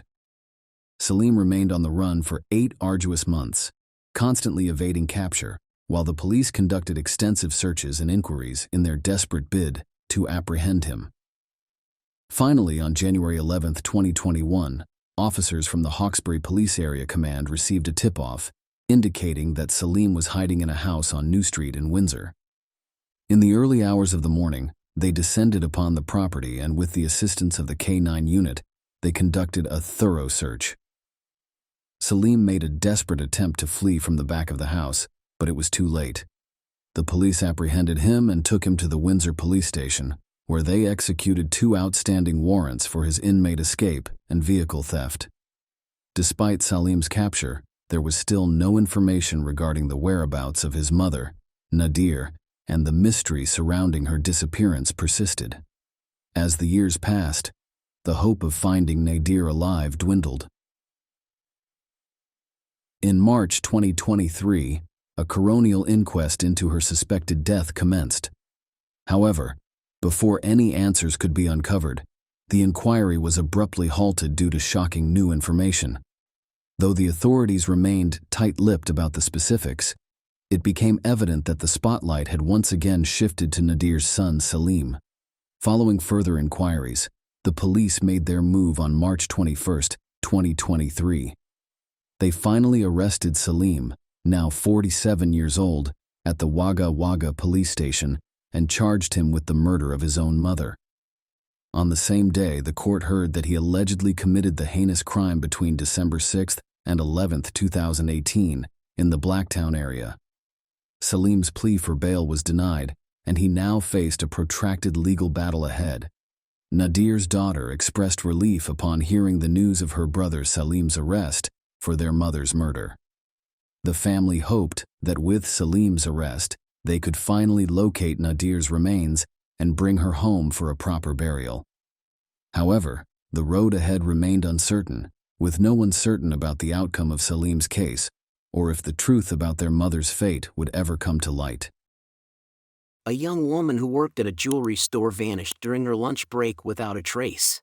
Only a few peculiar clues and witnesses were discovered when investigators started to solve this mystery. The detectives were greatly surprised when they learned the truth only a few decades later. In the Australian city of Gold Coast, Linda Reed was born in 1962. She was raised in a devoted household, was a happy, vivacious child, and enjoyed a large social circle in school. Robert is a man Linda met. They started dating, and at age 19 years of age, the young lady wed him. They envisioned building the home of their dreams and raising a sizable, sociable family. Not long after the wedding, the newlyweds got to work on this. To get the house built as soon as possible, they bought a piece of land and started saving a significant portion of their income for construction. The couple opted to live in a trailer in Robert's parents' backyard rather than pay rent. Linda obtained employment as a salesperson at a jewelry store, and she took a job at a big shopping mall and liked it right away. She connected with the team, and the decent pay helped her save for her dream house even more quickly. Due to the impending holidays, December 1983 was tense because there was a frenzy in the shops. Linda, who was 21 at the time, had to work harder than usual. There was no exception on December 13th. Linda worked hard from the start of her shift and didn't get a chance to take a break until 12 o'clock. She typically ate lunch in the same, but on that particular day, it didn't happen. Instead, they went to the mall and came back earlier than expected. Linda had never been late before the workday started, so her co-workers were very taken aback when she still did not arrive after her break at the scheduled time. It appeared as though she had simply made the decision to leave her ship. The young woman approached her job with the utmost responsibility, so her co-workers didn't think she could do it without telling them.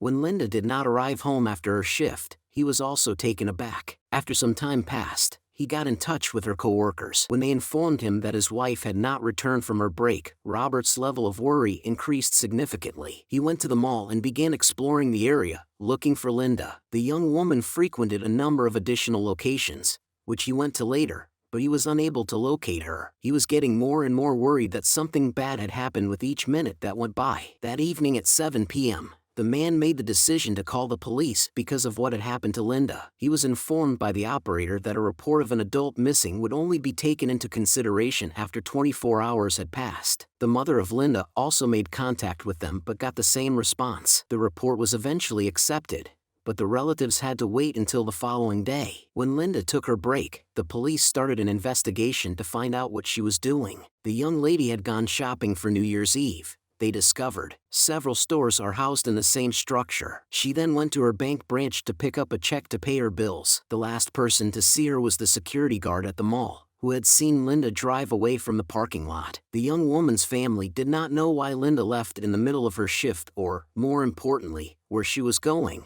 so the police were unable to find any additional information. The police started watching Robert while also issuing alerts for the young lady and her vehicle. Statistics show that husbands or Robert had a solid alibi. No other suspects were discovered, and according to everyone who knew Linda, she never had enemies and was generally a very positive person as investigators tried to find new leads. However, it was Robert's case. More men were more likely to commit crimes against their wives. It had been several days since Linda had vanished. On the third day, a report about an abandoned vehicle matching the description of the young woman's vehicle was given to the police. It was 20 kilometers from the shopping center in a suburban area. When the police arrived, they confirmed that the vehicle was Linda's. The car was parked next to some bushes on the side of the road. This region was largely undeveloped and covered in bushes and trees in the 1980s. The police discovered Christmas presents Linda had purchased prior to going missing inside the vehicle. The ignition key was present inside the salon, and the doors were not locked. An odd clue was also discovered by the police. A pack of empty menthol cigarettes was found next to the front passenger seat. Robert and Linda never smoked, so the pack might belong to the kidnapper, investigators concluded, which was the most obvious conclusion. The police started looking for evidence right away, and shortly thereafter they made a heartbreaking discovery about 40 meters from the car in the stream bed of a small creek. They discovered Linda's body, Her hands were bound together with an eyeglass and bikini cord. According to a relative of the victim, neither of these things were ever hers. Although the young woman was also subjected to violence, medical professionals determined that asphyxiation was the cause of death. However, at the time, couldn't get a DNA sample from the criminal, so the investigators presented what they believed to be an approximate timeline of events. When Linda went to load the gifts she had purchased into the car in a shopping center parking lot, an unidentified criminal attacked her. He made her take the wheel and drive to the location where her body was later discovered. After that, he killed her and brutalized her. The investigators decided to attempt an interview because there were no leads that could point them to a suspect. Naturally, attracting the attention of everyone who was in the shopping center during Linda's lunch break was a very difficult task. The victim's car was taken by the police, who then parked it in the mall while attaching a picture of the girl and information about her disappearance. The investigators hoped that the visitors would benefit from the visual installation. On that day, who saw Linda? Organized some information. The police were informed by numerous witnesses that they saw a young person in the mall with light hair. However, detectives were unable to place him. Other witnesses related a more intriguing story. They saw a man trying to hitch a ride on the highway the day Linda vanished, less than a kilometer from where the victim's body was discovered. The van driver soon informed the police that he had picked up a man who was hitchhiking on the same day and in the same area as other witnesses had seen him. It got interesting at this point. According to the driver, the man was since an empty pack of menthol cigarettes was discovered in the victim's car. The man was seen smoking menthol cigarettes while holding the entire pack in his hand. As soon as this was discovered, forensic experts looked at the driver's van and discovered a fingerprint on the glass close to the passenger seat that did not resemble the owner's prints. Sadly, a comparison with current databases produced no findings. The driver's superficial description of the suspect did not match that of Prince, the owner, not assist in the man's capture by the police. The search for additional evidence came up empty, and the case's investigation was put on hold for several months. Not until 1985, when a prisoner in one of the state's prisons who was a police informant provided investigators with an intriguing tip, did a new lead come to light. Craig Andrew McConnell, who shared his cell with him, had told him that he had killed Linda Reed. Craig claims that Lyndon caught him and another man trying to steal a car from a shopping center's parking lot. The criminals kidnapped and killed her out of concern that she would recall their faces and call the police. The detectives were familiar with this name. Craig was a suspect in Linda's murder because he was serving 2 life sentences for killings that occurred in 1984, but the police were unable to establish a connection at the time. When they spoke to Craig in prison following the informant's tip, he insisted that he was not involved in the killing. He added that his cellmate made everything up and that they never spoke about it regarding the incident, but the police were slow to believe him. Just a few months after Linda's passing, Craig committed 2 heinous murders, so the informant's account may be accurate. The suspect's fingerprints did not match those on the van's glass when forensic experts compared them. The detectives decided to go to trial in 1986 despite this because they still thought Craig might be the murderer. The only evidence against him was an informant's claims, but he himself did not live to see the beginning of the trial. He passed away shortly before from an overdose of illegal drugs. However, the prosecution had his entire story. According to the informant Craig, who gave him a rough map of the location where he left Linda's body. Experts determined that the terrain was fairly accurately matched, right down to the location of the trees. Additionally, Craig claimed that Linda warned the kidnappers that Rob would seek retribution. The young woman actually did frequently chase after Rob. The informant that after Linda's car was discovered, he consumed a cheese and vegetable sandwich that belonged to her. Despite the fact that experts did discover cheese traces in her purse, all of this evidence was circumstantial and was not enough to support a conviction. Craig was exonerated of Linda's murder as a result. Was not enough to support a conviction. Craig was exonerated of Linda's murder as a result. Investigators tried to gather additional evidence that would enable them to obtain a guilty verdict because they still believe he was involved in the crime, but their other efforts came to a halt. When the murder investigation was reopened in 2014, 30 years after the original murder, the detectives decided to review the evidence. They gave samples of the fingerprints found on the van's glass to specialists who attempted to recreate them using cutting-edge technology. When they finally succeeded and entered the data into the database, the detectives discovered a match. Troy James O'Mara's fingerprints were found, and he was already serving a life sentence at the time Linda died. Year-old girl, and this crime's specifics were strikingly similar. When she got close to her car, his victim was coming from a store with purchases for her upcoming wedding. James coerced her to sit in the vehicle and then drove her to a remote location where he killed her after violently beating her and tying her hands. James was never considered a suspect in Linda's case and was not even on the police's radar despite this similarity. During the early stages of the investigation, the detectives remembered another fact. Several witnesses reported James, who was only 17 at the time, matched the description after seeing a fair-haired teenager in the mall's parking lot. Despite this, the police were determined to gather as much evidence as they could, and they were in for an interesting turn of events. Although it was no longer listed as evidence in the documents, it turned out that a DNA sample of the individual who had assaulted Linda had been kept at the warehouse during this time. It was almost by accident that the researchers found it, but there was one issue. The sample was local experts were unable to reconstruct the perpetrator's profile from the item because it was very small and had already started to deteriorate. The detective forwarded it to a cutting-edge lab in New Zealand,